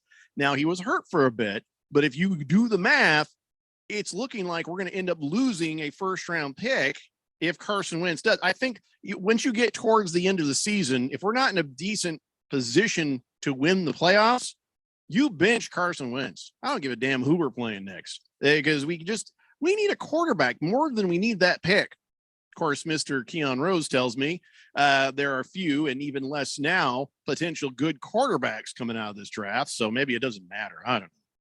Yeah, teams are going to have to reach for a quarterback. And I mean, the good news for the Colts is that even though they've won a bunch of games, there'll be quarterbacks available in the middle to later rounds of the first round, or the late picks the first round.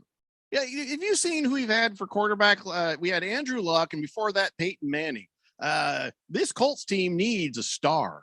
We need a kick-ass quarterback who's going to come in and get this done with the rest of the team that's already been built up. It's still, I believe, Super Bowl ready with the right quarterback.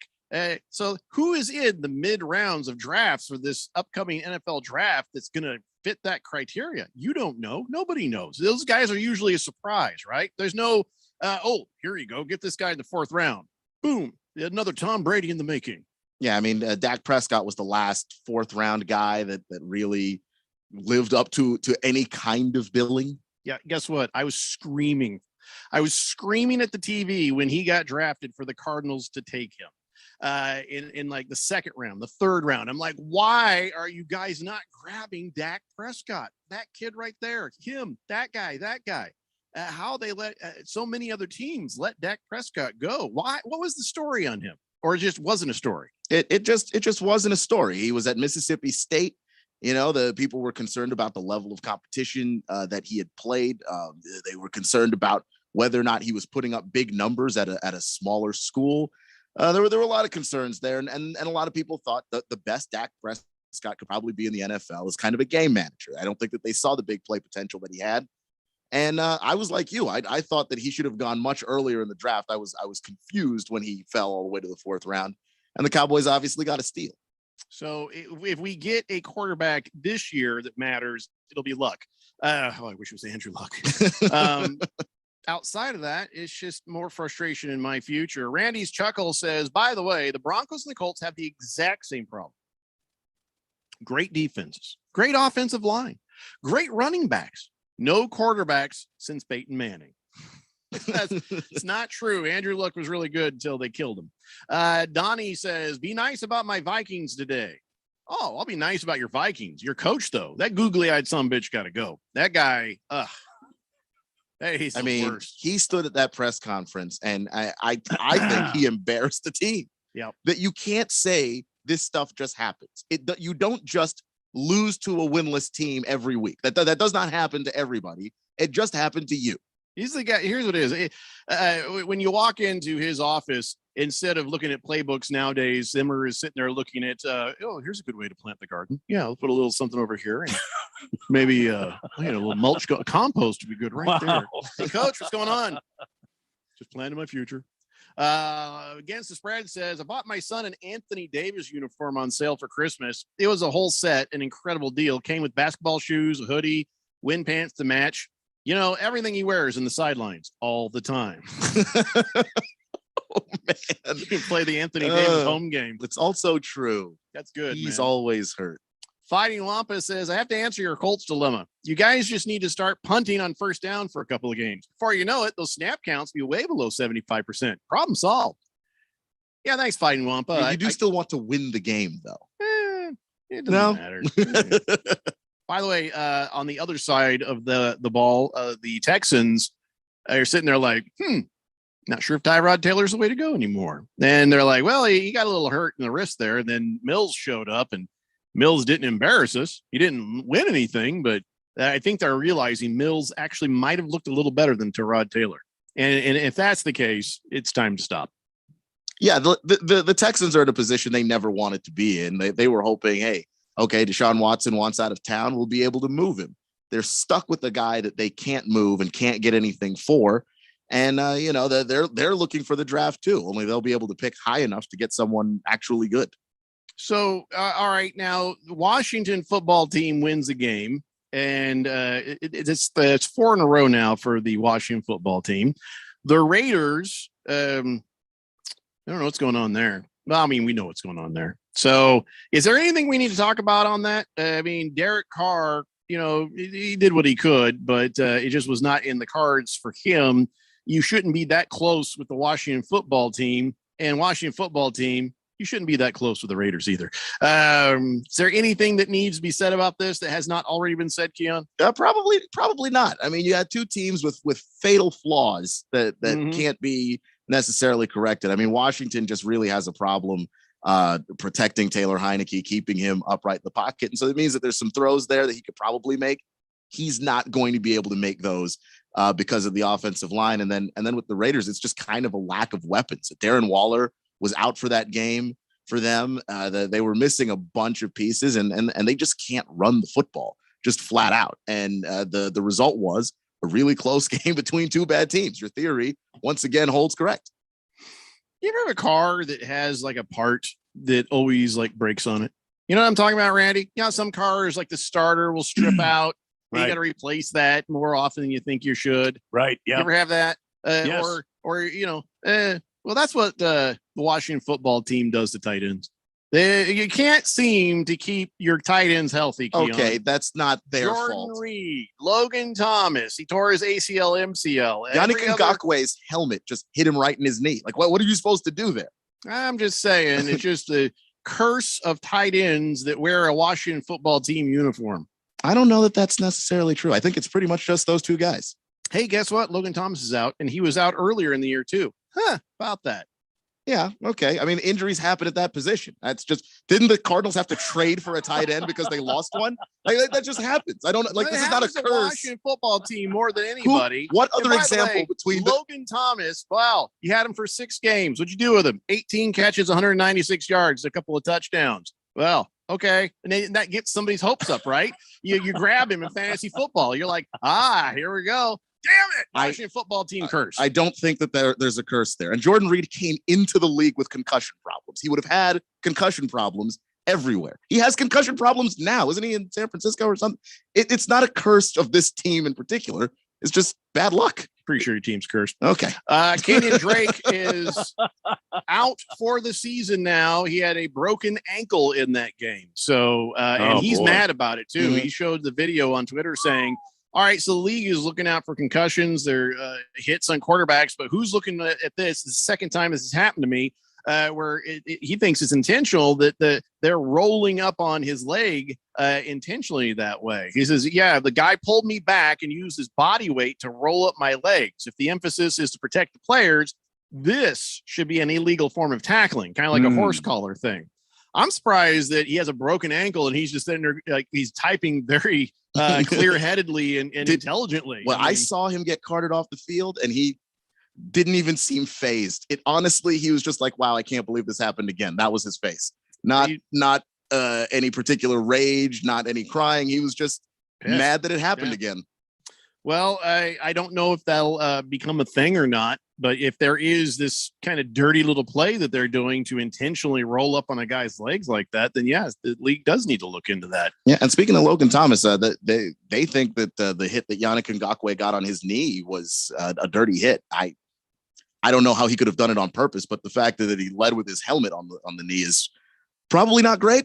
No, I saw this. This just came across the wire. They say it was not a dirty hit. It's just the Washington football team curse. Sorry. Okay. That's official league office. All right. I'm just telling you what Ron Rivera said. What does he know? Well, he's the head coach of the team, so still. Blissful Hayes says Logan Thomas was one of the Cardinals' best quarterbacks. Cardinals never gave him a chance to be their regular starting quarterback. I think it's probably a different guy, right? Well, Logan Thomas did play quarterback in college. I don't know if it's that same Logan Thomas, but he does have quarterback experience. Senior Wake and Bake says, Randy, Kyler Murray was limping off the field there because the lifters in his shoes were wearing out. Okay, there you go. Enjoy that. Rough Rob says, Riverboat Ron looking like he may be able to sneak the Washington football team into the playoffs again. It seems like what he does. He coached right around 500. Hey, Keon. What? It's a lock. Don't do that. Don't do that. Sure thing. Please don't do that. For the win. Kyle G says, is that Michigan running back going to enter the draft? Haskins, I think. Hassan Haskins. He could go number 1 to Detroit, and he'd fit pretty well in there with Swift. Boy, he's an absolute beast, isn't he? He is. I mean, a sledgehammer with legs. I just think it's the only way to describe him. When he slams into people, they go down.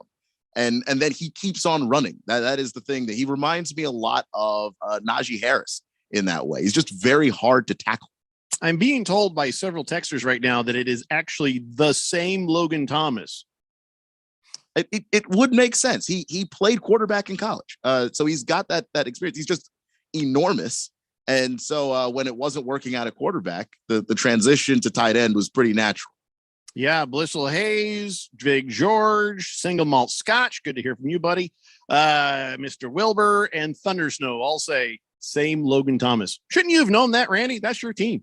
No, I shouldn't have known that. He was a backup quarterback, so that's why nobody knew that. But wow, these guys all knew it. Let's see. Where is it? Somebody had I missed a text. There it is. Mr. Pringle says, I bought my son a Kyler Murray game-worn jersey for Christmas. Oh, fits him perfectly. Yeah, there you go. But what's the whistle for? You know, you cannot upset me today with your stupid short jokes about my quarterback. You know why? Because the Cardinals won. And not only that, the damn Bears lost. And also, by the way, the Detroit Lions won, as I said they would. So there. I don't know why you're getting upset. A beautiful Christmas story. Yeah, all he said was he bought his son a Kyler Murray game-worn jersey. It fit perfectly. Yeah. Oh, the next text said his son is 5. Okay. Blow the whistle. Blow the whistle. Yeah. Boomer Spooner. Boomer Spooner. Says, is any speed at all, either one of those to the knees, going to cause damage? We're not sure what the hell you're saying, but we agree. I think we all can agree on that, Boomer Sooner. Yeah, anything to the knees causes damage. Senior Wake and Bake says, so I guess Keon preparing for his Super Bowl win speech there? Is that what's going on? That's not happening. Not a Super Bowl win speech. I wish. I was rooting 4 games ago for this team to tank. So I don't, there's no Super Bowl speech in the works. There's no playoff spot. It's a lock. Guaranteed. Stop saying that. Don't do that to me. Don't put that evil Washington on me, Ricky football Bobby. Team 2021. Oh my God. 2022 champion. I don't want to hear it. They're not guaranteed a playoff spot until they are. I don't want to hear it. Who do they play this week? Playoffs, Super Bowl, baby. Super Bowl. Yeah, who do they play this week? Let me look it up here. Don't you know? You know what? I don't know. I live week to week with this team. I have to. It's the only way for me to remain sane. All right, we're gonna take a break, and we will come back, and we'll take a look at all the other games too, including Ralph's Rainy City Bitch Pigeons. They won a game. It's the Daily Blender here on 1580 The Fanatic. Go to Total Wine, you'll save more. So many wines and spirits galore. Down through the aisles with corks to pop. Ask for friendly advice while you shop. Oh, so much to explore. Oh, so many to pour. Holiday cheers, clink, clink, clink. Get everyone their favorite drink. Now offering delivery in select markets. See details at TotalWine.com/deliver. Drink responsibly, B21. Hey guys, it's Stephen McCollum from the main event here on 1580 The Fanatic. Coming up on Tuesday at 1 p.m., Suns take on the Spurs is a new win streak underway. We'll put a bow on week 13 in the NFL, injury updates, and more. Coaching changes continue to happen in college football. Anyone else make a move? Major League Baseball, NHL, and Coyotes moves? So join me, Stephen McCollum, on the main event, Tuesday, 1 p.m. on 1580, 99.3 FM, The Fanatic. To celebrate State Farm's surprisingly great rates, we gave this song surprisingly great lyrics. Here we go. It's so cheap. Yeah, got a great rate on the down low. 'Cause State isn't your average Joe. Hard to believe. Yeah, nobody does it like State Farm do.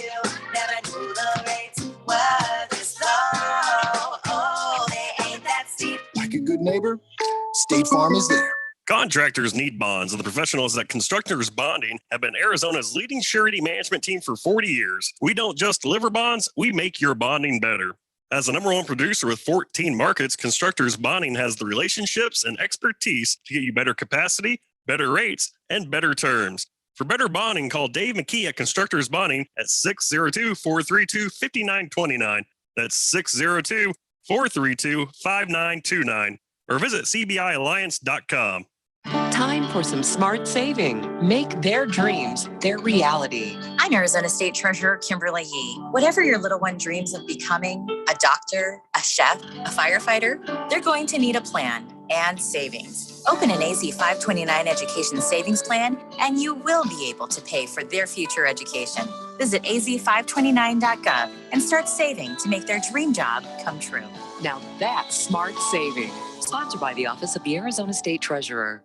When you run a business, you need to be in control. And while you can't control everything that happens in the world of business, you can definitely take control of your utility expenses with the help of Harman Solar. Give them a call and see how your company can save up to 80% on that monthly electric bill with zero down and no payments for 12 months. Harman Solar is a local family-owned company that uses top-of-the-line equipment. Call Harman Solar, 800-281-3189. That's 800-281-3189. Or go to harmansolar.com. We give you so much sports, you'll have to hit the showers after listening. 1580 and 99.3 The Fanatic, and always on at 1580thefanatic.com.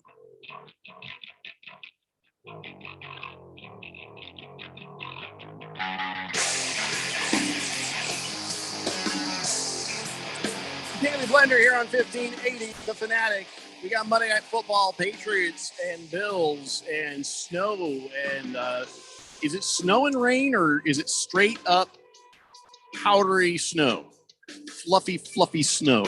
Or is it sleet and icy nastiness? It didn't look like there was a ton of it, but it did look like powdery snow. All right. Should make it interesting. Yeah, I don't know. What do you think is better?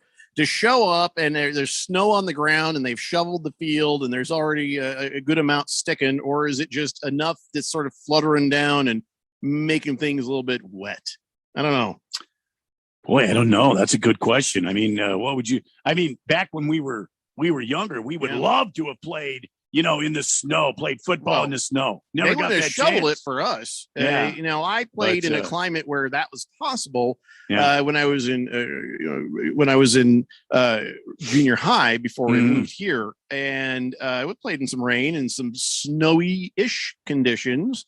And we loved the weather. We loved playing the weather because everything got weird and nasty and rough and physical. Right. Yeah. And but yeah, man, you're right, Randy. I would have loved to play in some. In fact, I wish I could just grab a bunch of dudes. Okay, that probably sounds wrong.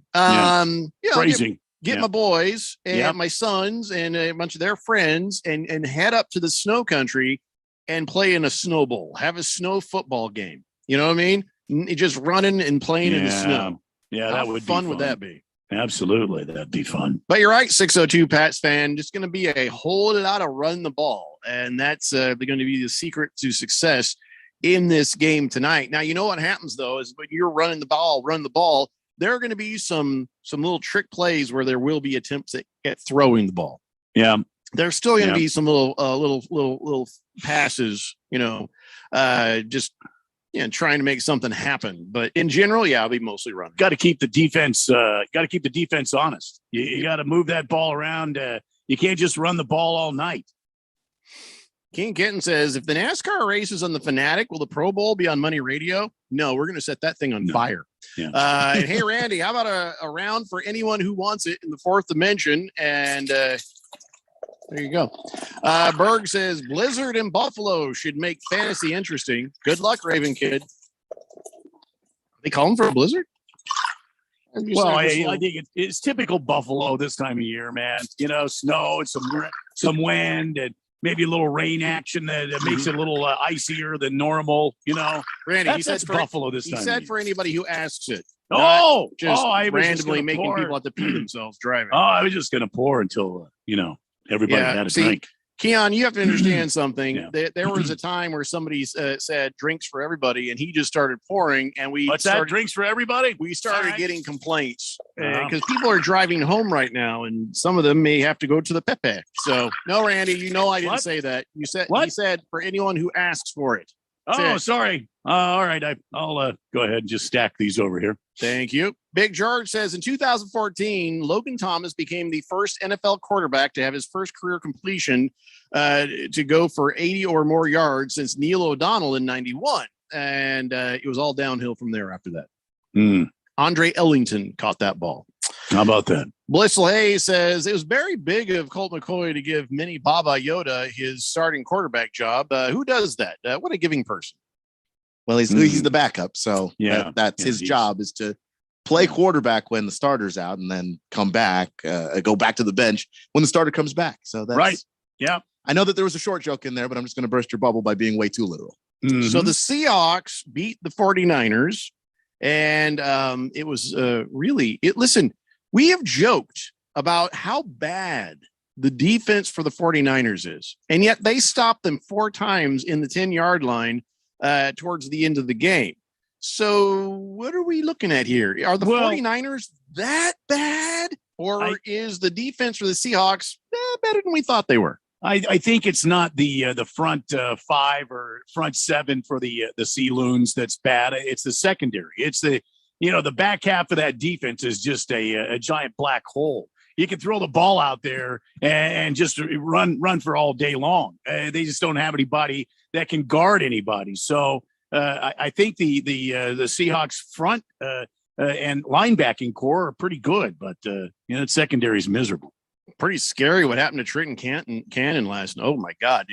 I'm looking at my DirecTV stuff and I got all my different screens, and you see an ambulance on the field. That is not a good thing. And switched over. I guess he had a pretty bad collision right there on the opening kickoff. And what they're saying is he's stayed in the hospital overnight for observation. They say, yes, he does have a concussion, but he was cleared of any other injuries. So he says everything they were originally worried about, with the ambulance and everything, they're clear of. Now it's just a matter of treating the concussion. So he'll be okay. Well, that's good, because that was pretty scary. His neck kind of twisted too in that play in a way that's hard to watch. So was he convulsing? Okay. Was he convulsing? Is that why they brought the ambulance onto the field?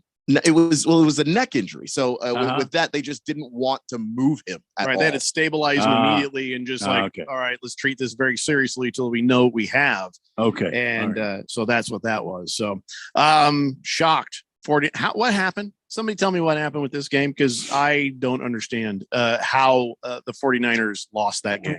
Well, it looked like it was the return of Russell Wilson. He was able to move the ball around. He was able to actually hit some targets.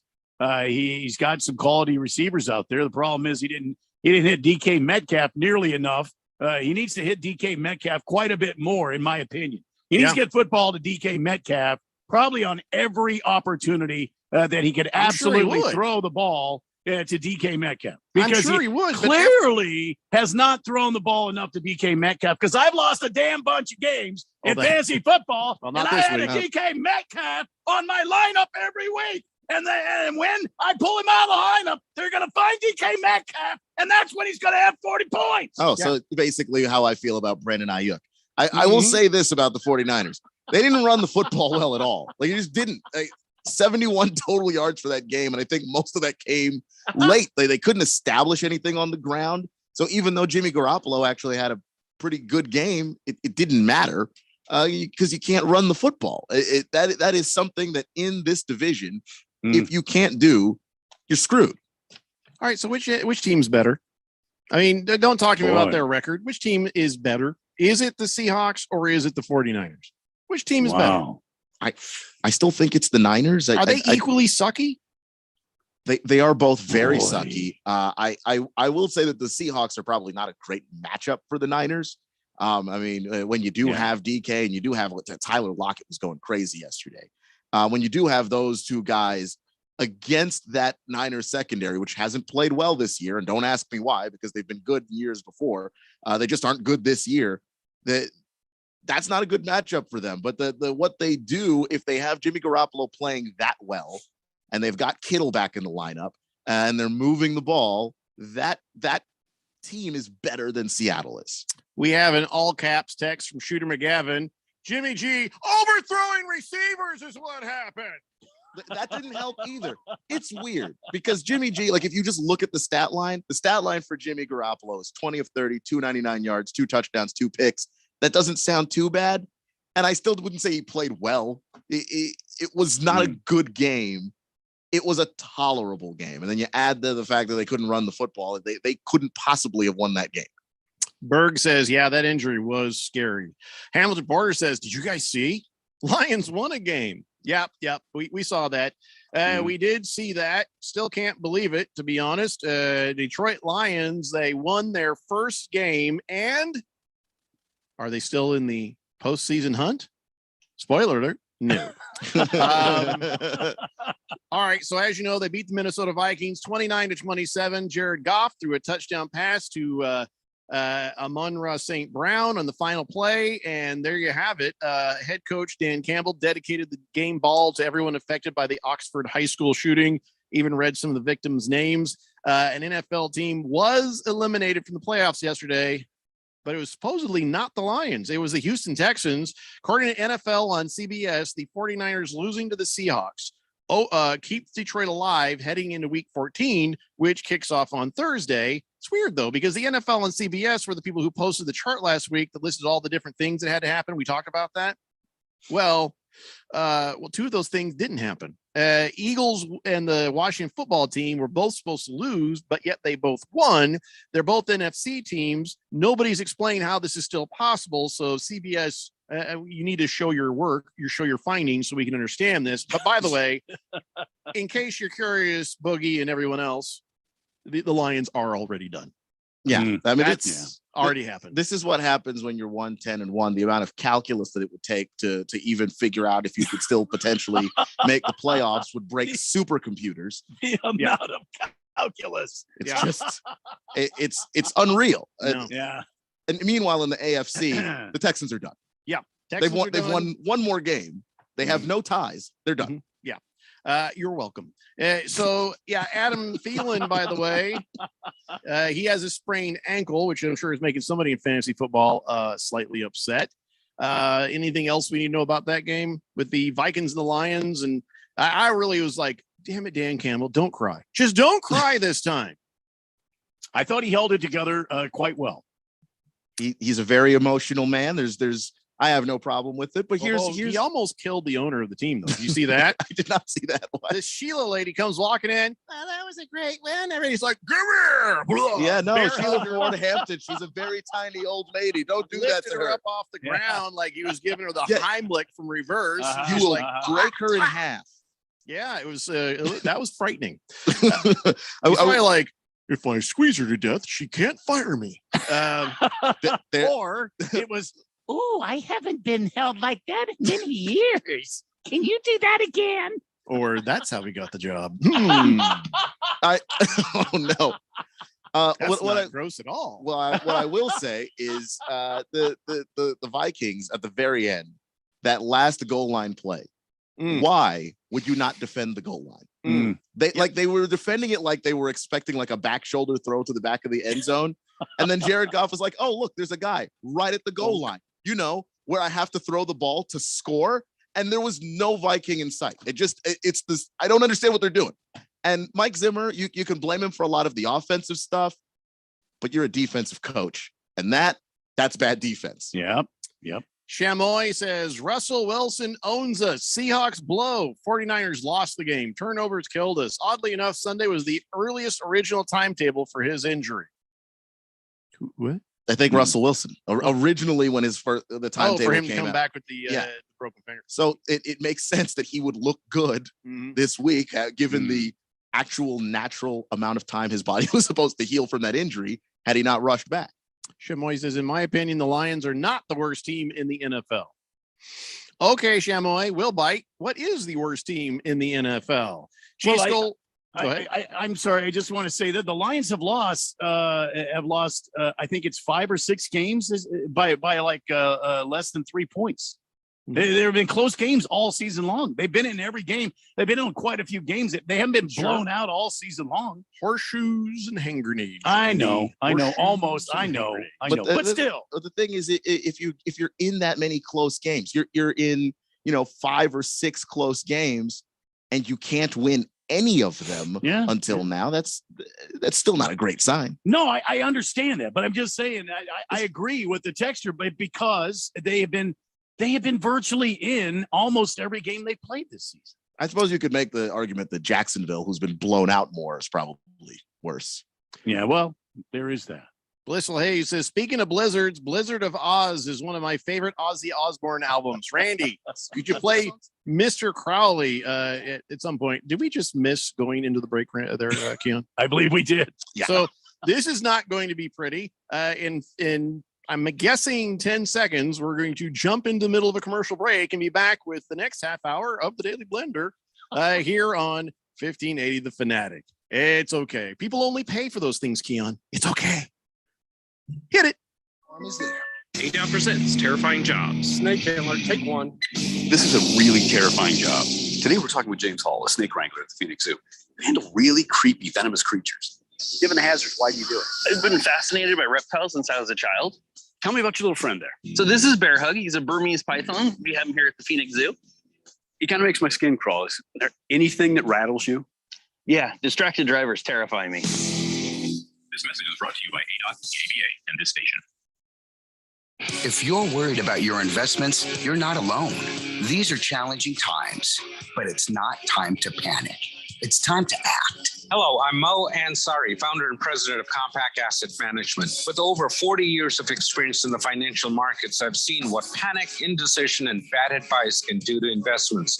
When markets are up, especially when they're down, it is important to be decisive yet balanced. That's our approach at Compact Asset Management. Call my office today at pound 250 and say, talk to Mo. We will discuss a proactive, balanced approach to your portfolio that can help safeguard your investments and keep you on track with your financial goals. Call pound 250 on your cell phone and say, talk to Mo, and let's create a strategy for your investments today. Again, from your cell phone, call pound 250 and say, talk to Mo. Compact Asset Management is a registered investment advisor, funds custodian, Fidelity Institutional Wealth Services, member FINRA, SIPC. KQFN Tempe, also transmitting on K25CD Phoenix at 99.3 FM. And K240 Rolling Hills at 95.9 FM. It's time for the third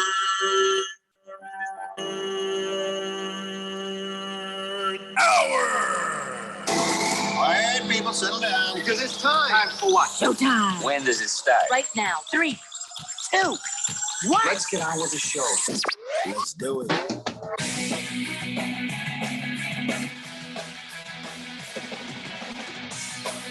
All right, everybody. It's 5 o'clock here on the Daily Blender. I'm your good friend, your radio pal, Jeffrey O'Brien, alongside my heterosexual life partner, Randy White. Got Keon Rose in the control room, and you guys are on the Fanatic text line, 888-368-1580. Broadcasting live in the Harman Solar studios in Scottsdale for another half hour. There's no way we're going to get through all these games in half an hour, guys. There's just no way. I can't see it happening. Do we try to do the lightning round? Do we really do that? Yes, I think we should. I think we're capable of doing anything, Jeffco. Anything is possible. Here, let me give you a whiskey. All right, hit me. There you go. There you go. Thank you. And then, you get Keon, there's a libation for you. And now I'll have one. And now we're all ready to go. Lightning Keon, round. Here don't we drink go. that. Ready? Wait, stop. What? Whoa. Keon, you're not allowed to drink any alcoholic beverages. Oh. While you're reigning board, that is an FCC regulation. Oh, well then, here, let me, there's 7-Up for you. Here's there you go. Pop them up. There you go. There's 7-Up for you. I got a little excited there for a second. Here we go. Lightning round. Let's go. Here we go. Let's go start with the Tampa Bay Buccaneers getting a 30-17 win over the Falcons. Again, another game where we all knew where that was going. No way in hell were the Falcons going to win this. Right? Surprising to me, the Falcons were even in this. With the way that offensive coordinator keeps running this offense, he completely misuses the weapons that he has. So. Yeah, and Cordell Patterson underused, if you ask me. Yeah. In my fantasy football team. But still, I'm just saying, in pure football analysis, he's a freak of an athlete. You just got to find a way to get him in space by himself, and I would prioritize that. And Kyle Pitts, I would use him better too. But when he does get the ball, he's stunning. But it's just hard for them somehow to get it to him. And also, Matt Ryan is not helping. He looks awful. Yeah, I'm pretty sure they're going to fire Dan Quinn. Again? That was a joke. Just want to see if anybody. All right, next game. The Chargers beat the Bengals 41-22. Well, that just pisses me off. Okay, because the Chargers have been slumped lately, and it didn't look good. And the Bengals were coming back from the other direction. Joe Burrow's looking pretty sharp. I picked the Bengals to win that. And the moment I do, that happens. Although it did do some nice numbers for Justin Herbert in fantasy football, who I do have. Not that it makes a difference because Randy beat me, but that was at least the positive side of that. But another game that just kind of turned ugly and became a blowout based on a couple of turnovers here and some really amazing play by the Chargers. There's not a whole lot more to say about it. Did you see what happened to Joe Burrow in this game? And have you awarded him a man card accreditation? It's a pinky finger, Randy. On his throwing hand, though. Dislocated throwing hand, pinky finger. When he drinks, his pinky's going to be sticking out like this forever. That might be a man card violation right there. Didn't come out of the game, though. Continued to go on, had to hand it off, had to make passes, had to do what he could. I say you give him a man card accreditation. Please, please take that under consideration. It's just a pinky. And I saw him throwing the ball after the injury, and he was grimacing because, that did seem to hurt quite a bit. Yeah. And I believe the game was in Cincinnati, and it was cold. But while you're considering, I will say that the turnovers definitely made this game look way worse than it was, because the score was 24-22 heading into the fourth quarter. And then Joe Mixon has that fumble, and then the game just kind of gets out of control after that. Yeah. Yeah. I'm not going to give him an accreditation, all right. But I'm not going to give him any violations either. So Joe Burrow, though, with the injured pinky, will not miss time. And he's what they're saying is, he's going to play next week. They're going to just deal with it. It's not that bad is what they're trying to say. Yeah. Dolphins beat the Giants 20-9, and that's 5 games in a row for the Dolphins. Remember back when Fish Tank was woe is meing about the Dolphins? Mm-hmm. Well, then we said, hey, little buddy, the schedule looks pretty good for you going forward. You got a nice, easy schedule going there. You're welcome, Fish Tank, because that's what you get. The Giants. You get Mike Glennon. And by the way, the human bobblehead without a head, Mike Glennon, he has a concussion now. He has been concussed. You don't say. Jake Fromm was the backup. Oh, boy. Yeah, he was signed off the Bills practice squad, and now he's a Giant. Oh, boy. Yeah. Well, you didn't see that coming. I mean, you see how long Mike Lennon's neck is? Gee whiz. I'm surprised he doesn't get concussion more often. He's like a ginger Q-tip. You know what I'm saying? Just right. Just really, Yeah. Or he's a Q-tip that has a little earwax on it. You know? Well, yeah, just a little bit, not much, a little. So will Daniel Jones be back the next week? I don't know. What's this? I don't know what the current situation. Who cares? It's the Giants.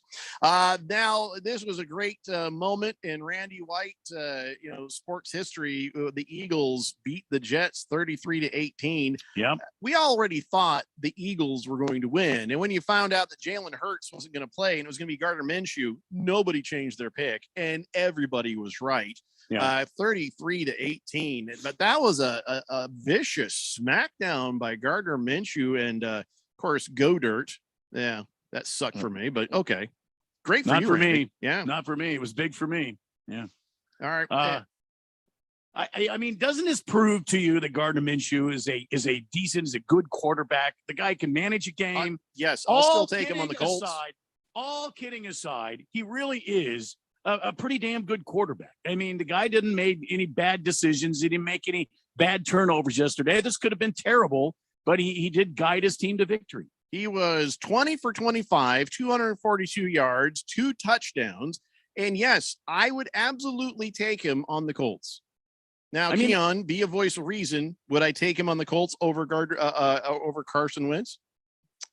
That's tough to say, because I mean, if you watched Gardner Minshew play in Jacksonville, you see a lot of the same stuff that you do see with Carson Wentz, where sometimes he's feeling a little too confident, puts the ball into places he shouldn't. You know, he's got a big arm, so sometimes you throw the ball into double coverage, try to fit it into tight windows.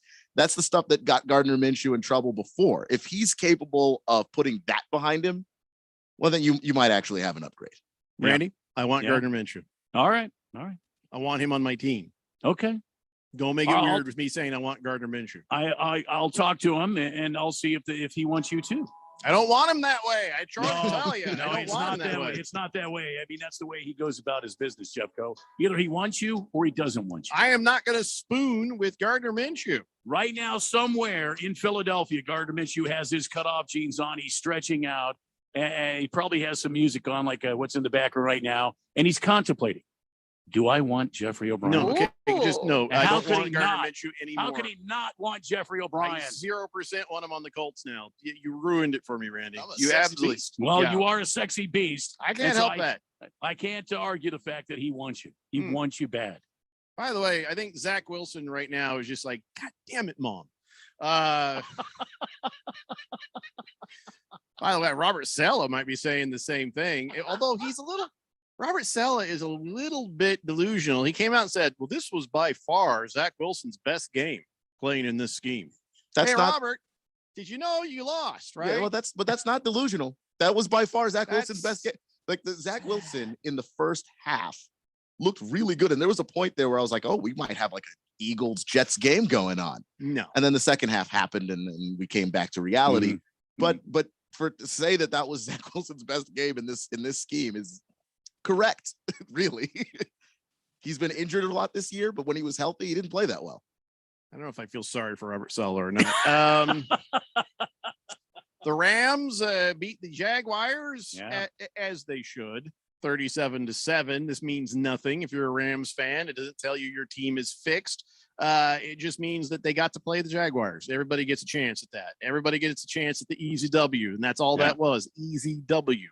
And you know what that was? It's a glorified practice. It's a dress rehearsal. And I guarantee you, little Ryan Seacrest, your head coach, he didn't pull out any special plays. You know, it was all straightforward stuff you have seen before, because there's no way he's going to risk any good strategy being shown playing the damn Jaguars. So the end of that, unless anybody has any comments.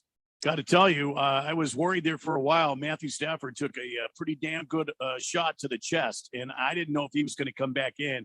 That's another guy I think you should give accreditation, man card accreditation. You should take that under consideration. He did come back into the game after taking a very healthy shot to the chest. In the chest? Yeah. Right to the sternum. Did they give him any x-rays later? Is he all right? I haven't heard anything today, but he did leave the field.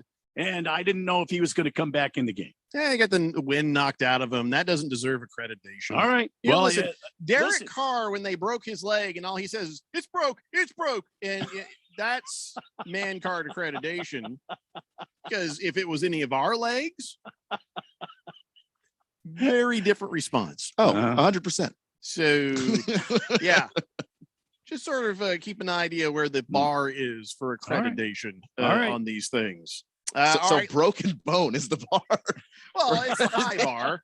Okay. It's a bar. Okay. You know, Broken bone sans yelling and screaming. That would be dislocated this. A shoulder. Yeah. Accreditation. A pinky. No. Come on, man. No. All right. All right. So on to the next one. Steelers eke by the Ravens. Yeah, look. What's wrong with the Ravens? What? First off, everybody stop going for two.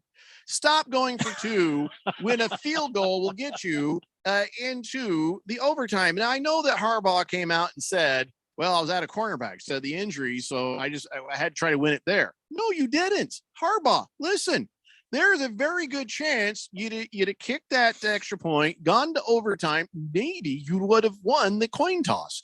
And then from the coin toss, had the ball first, and then methodically work your ass downfield and win the game there. I would have rather flip a coin, take a 50-50 chance that I was going to get that ball back. You're playing Ben Rapesberger. I seriously, you don't need cornerbacks. Throw a couple of your wide receivers out there and have them do the job to get it done. With all due respect, that they did need cornerbacks because they were getting torched in that fourth quarter. And I actually hear what I just said about throwing the wide receivers out there to cover them? Yes, they would be able to do it. They would not, because Sure Deontay Johnson, Chase Claypool. No, those are good receivers. Now Ben has no arm left, but All when right, he send does Lamar get it down Jackson there, out there to play cornerback. I think you got to read it situationally, and I don't have a problem with the Ravens doing that there because all game long they were struggling to move the ball, and they had the momentum in that moment.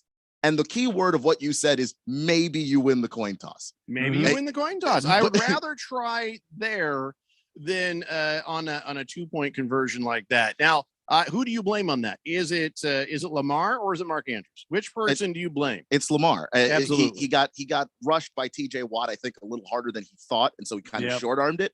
But he left it short, and Andrews didn't have a good chance to catch that. No. But that connection on the goal line works so often that I don't have a problem with them going for it right there and going for the win. I do. I'm tired of seeing this 2-point conversion crap everybody keeps trying to do. You don't see it work very often. And it's like, just go to overtime. Go to overtime. Why not go to overtime? Well, because people don't like a coin flip can probably doom you for that. Like especially if you don't trust the way your defense is playing. And I don't know if you saw the readout. On the Ravens Twitter account. They put the injury report out for the beginning of that game. Ticker. And someone said it looked like a concert tour for a band. It was so long. Like if you just don't trust your defense, I don't think you throw your defense back out there to play defense in overtime if you don't think that they can stop anybody. I don't know, man. I would have been throwing everything I could out there to make that happen. Big George says analytics is not only ruining baseball, it's ruining football with these coaches following analytics, going for 2 points. Besides the Ravens, the Vikings went for 2 points 3 different times. How many points they lose to the Lions by? Just 2. So if they'd gone for the extra points those 3 times instead of 2 points those 3 times, they would have won the game. Yeah. Stop the madness. That's what I'm saying, Big George. Berg says, at least the other Harbaugh did something smart this weekend. Stupid Ravens. I mean, the Ravens are still fine. They're okay. It's not. I don't know. It seems like they work awful hard to get wins. They do, and they're not as physically intimidating as they used to be. You're 100% correct. They've been devastated by injuries, and that's part of it. Is that the reason why they're gambling for stuff so much is they have no choice. And they've gotten very lucky. And I actually was wondering when their luck would run out on some of these decisions that they've made, because they went for it on 4th down multiple times this year and just got it. That's not going to happen every single week for you, but they've had to make up for, in my opinion, that some of the injuries that they've had. The Raven Kid says, I'm forever going to stick by you play for the tie at home, but on the road, you play for the win. I honestly think we should have ran it. Devontae Freeman was working that game with their beat up O-line. Still leading our division, though, even with all these awful injuries. So, well, I mean, you got to, when's your bye week, or did it already happen? Do they have time to at least get a little rest? Because they were just right there. Yeah, like you said, leading the division right there on the cusp of either dropping to in the hunt or being their division leader. Yeah, I think they already had their bye week. Boogie says double check that. Ravens did the right thing by going for 2 points. Yeah, they already had their bye week. So this is, and they've got another game coming up against Cleveland, who they barely escaped with. Yeah, I just think it's a matter of your philosophy. Some people would rather go for the win and leave chance out of it entirely. Like, I know my play calls. I know I got good goal line plays. I'm going to just go for it. I just think, to me, you've got to read the game. Like when the Bills did it earlier this year, Sean McDermott, I thought that was terrible because the flow of the game was not in their favor. They were not playing well. Then they go for 2 and they don't get it because they weren't playing well. If your team's got you the momentum in that moment, you think as a coach, we can get 2 here. I don't have a problem with you reading the game that way. That's your job. Well, I disagree. I think they should just get into the next quarter and take your chances. Chief Skulls Burner says all these injuries in the NFL this year is due to the players not wanting to have an off-season conditioning like they used to. I don't know about that, Chief Skull, because there's always injuries. I don't feel like there's more injuries this year than there were last year. Every year at about this time, we talk about all the injuries. And then we get close to the playoffs. We're going to talk about it again, all the injuries. It's just part of it. This just is what happens. Somebody'd have to show, and I don't care about metrics and stuff when it comes to deciding how to play a football game, but I would be interested, Chief Skull, in seeing the metrics on increases in injuries over last year or the year before, because then that'll start to tell you the story. I mean, us feeling it or thinking it don't matter. It's the numbers that are going to count. And then you have to be able to say, okay, can you directly attribute these injuries to a lack of off-season conditioning? Because somebody's helmet going into your leg, that's not about conditioning. Somebody giving you a concussion, that's not about conditioning. Any number of injuries have 0% to do with conditioning. Yeah, so, how many quarterbacks have we seen this year that just smacked their finger into somebody's hand or someone's helmet? Russell Wilson, Matt Stafford. Why aren't you squeezing the rubber ball like we told you to? It was the off-season, and I didn't have to do anything. You got a weak-ass hand, kid. You're soft. It's just, It's just fluky stuff. All of the injury numbers then have to be looked at in a certain way where you can read them and understand them and sort of carve away the stuff that doesn't count to what you're saying. Of course, Chief Skull Burner says, fine, let Big George put the metrics together. No, because he will react emotionally to the first batch of data that he sees. He'll be fire everybody. No, George, this is not what this is about. 32 NFL training staffs all out on the streets because Big George thought that they weren't doing a good enough job. Mr. Pringle says, when Matt Ryan is beyond washed up and spit out of the bottom of the porn industry, then and only then you can count on the Colts picking him up. What are you saying, that Matt Ryan's going to have a career in porn? Why would you even say that? That's an odd fantasy you have there, Mr. Pringle. I don't know what to do with that. Random Texter says, in that last possession by Detroit Lions, Zimmer put pressure on the quarterback on one play, and it was a 5-yard loss. He had 3 on the defensive line the entire rest of that drive. Pretty weak, especially when Detroit had no timeouts and they weren't going to run the ball. Chamoy, I don't care what you would do to Zach Milson's mom. That's just, I don't need to hear that. But now we know your type. So, wow. That's unfortunate. He also says Lions have a triple-digit point differential, but they play hard. I'd argue the Texans are coached worse with slightly better talent, or the Jags. Their future looks terrible in Lawrence because he hasn't progressed at all since the year started. Is that true? I wouldn't say that necessarily. I thought Trevor Lawrence has played better, but I do think that there are some things that are holding him back. That offense does not lend itself to his skill set, throwing the ball downfield and letting him use his legs. Trevor Lawrence is a very mobile quarterback. They make him a pure pocket passer. He's a guy with a very big arm. Dink and dunk. Like that. This is just this insane strategy for what his skill set is. Guys, we're one game away from finishing up talking about all of yesterday's games. We're going to end with the game that, if you made it through it, that means that Al Michaels and Chris Collinsworth didn't put you to sleep. or you weren't so annoyed with Chris Collinsworth that you threw something at the TV. But either way, we got that game left to talk about. And of course, big Georgia sports history. We come back. It's the Daily Blender here on 1580, The Fanatic. Rich Eisen here from Monday Night Football on Westwood One with a preview of a crucial AFC matchup as Bill Belichick's Patriots travel to Buffalo to face the Bills. New England's on a 6-game winning streak thanks to great defensive play and impressive performances from rookie QB Mac Jones. Pat safety Devin McCourty previews the game for us. Those guys are tough. They're good on both sides of the ball. Special teams, complementary football. They do that well. We do that well. AFC East division opponents, it's always tough, So as Bill would say, if you like competition, Monday night is going to be where you want to be. Josh Allen and the 7-4 Bills are 3-0 in the division and swept the Patriots last year. Kevin Harlan and Hall of Famer Kurt Warner will have the call. Monday Night Football.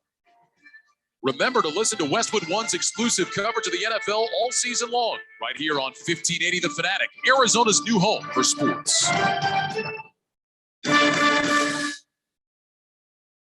Get in zone, AutoZone. Welcome to AutoZone. What are you working on today?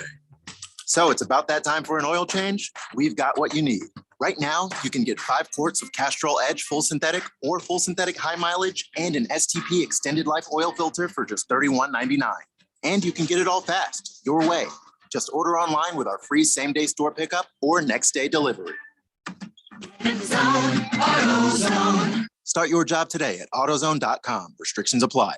For the ones finding new ways to ensure the job always gets done. For the ones wearing many hats. For the ones who are hands-on, even from far away. And the ones keeping business moving forward. We are Grainger, offering supplies and solutions for every industry, with 24/7 support and experienced staff at over 250 local branches. Call, click Grainger.com, or just stop by. Grainger, for the ones who get it done. AZ Preps 365 is your headquarters for all things high school sports in Arizona. Brett Quintine, James Mello, and Jose Garcia keep you up to speed with all the action, highlights, interviews, and insider information for the prep sports scene. You need to tune in to AZ Preps 365 every Saturday morning from 8 a.m. to 10 a.m. on your new home for sports, 1580 and 99.3. The Fanatic. And always on at 1580thefanatic.com.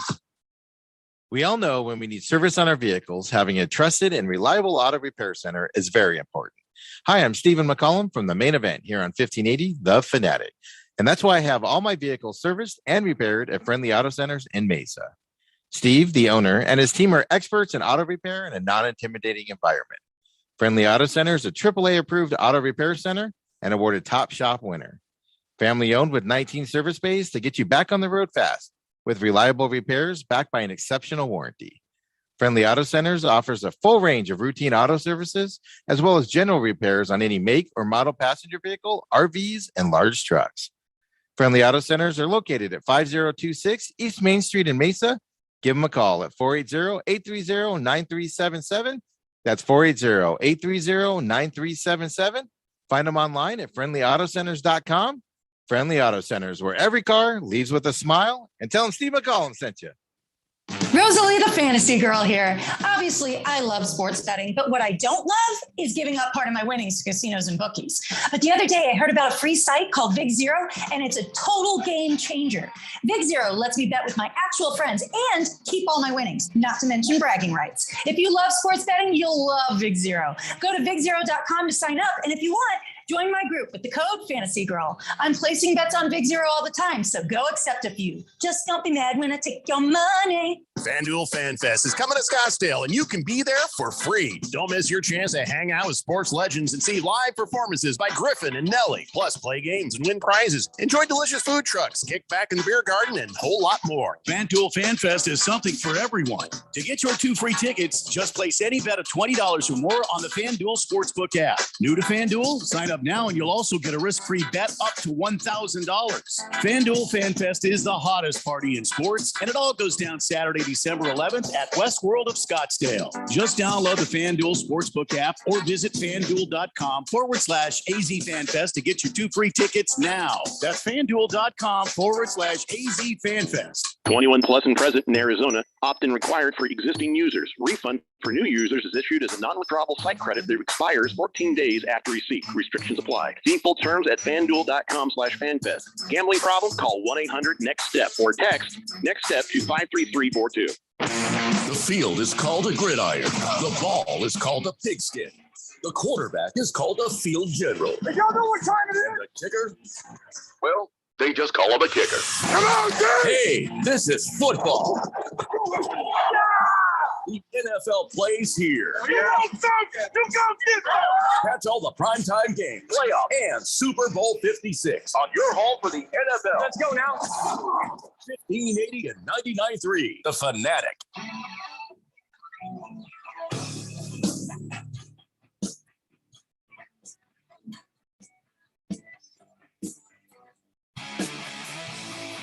The Daily Blender here on 1580 The Fanatic. We have very little time before Monday Night Football starts up. Patriots at Bills. Going to be some snow in this, but before we do that, I can't help myself. All right, I'm putting this very large microphone poofy thing to my face. Guess what I'm imitating? Tracy Wolfson. She's got a big old mole. If you watch a lot of football. Oh, come on. Oh, that's mean. Why isn't she got a giant mole? Sorry, I couldn't help myself. What were we doing? Oh, right. One more game. And Hefty Lefty, being a giant Broncos fan, says, I watched the game last night with the sound off, but listen to my favorite Broncos YouTuber live stream the game. Didn't have to hear Collinsworth spout moronic drivel. That was about the only positive thing from last night, other than Williams proving his worth as a high draft pick. Well, you could have just tuned in 1580 The Fanatic and probably heard, some good play-by-play call. It's not Chris Collinsworth on our stuff, man. That's all I'm saying. King Kitten says chicken, rice, and salad for dinner.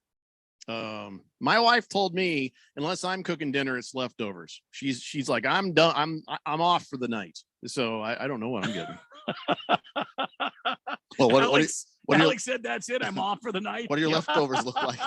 Well, since she's an amazing cook, my leftovers look amazing. So you'll be all right then. You're not suffering. I ain't worried about it, but I was just going I'd be happy to cook more around the house, but she's way better at it than I am. All right, so real quick, because we are running out of time. Yes, that's right, Kittens. Kurt Warner and Kevin Harlan tonight on 1580 The Fanatic. So the Chiefs, again, is this a game where we're like, hey, they're back? Or is it, okay, this is another team that they would have beaten by twice as many points when they were the Chiefs? Yeah, I don't know what they are right now. See, I think they're on their way back because they did beat a pretty good defensive team in the Denver Broncos. So I wouldn't say that they're back. I would say that they're improving and looking better. I don't know if Keon agrees with that or not. Backish. I think that the Chiefs are they have the ability to come back because they do continue to stumble into some of these wins, and that gives them more chances to fix things. I don't know that means they're back. All right. Well, the Chiefs won, Broncos lost. All we have time for. Gotta hurry. It's time for On This Date in Big George's sports history. Back in the year 1998, New York Jets quarterback Vinny Testaverde was ruled to have scored on a 5-yard quarterback sneak with 20 seconds left against Seattle Seahawks. Even though the replay showed he never got in the end zone, Jets won 32-31, and the missed call caused the NFL to adopt the instant replay in 1999. If Seattle had won, they would have earned a wild card spot, but instead they missed the playoffs, and head coach Dennis Erickson was fired. Back to me, Jeffrey. Fastest Big Georgia sports history of all time. New record. Broke the sound barrier. You may need to go back and replay that in slow motion to understand it. Hopefully, I don't know if you guys can understand it, but wherever you listen to your podcast, they'll slow that down. I fulfilled my obligation, and now I have a headache.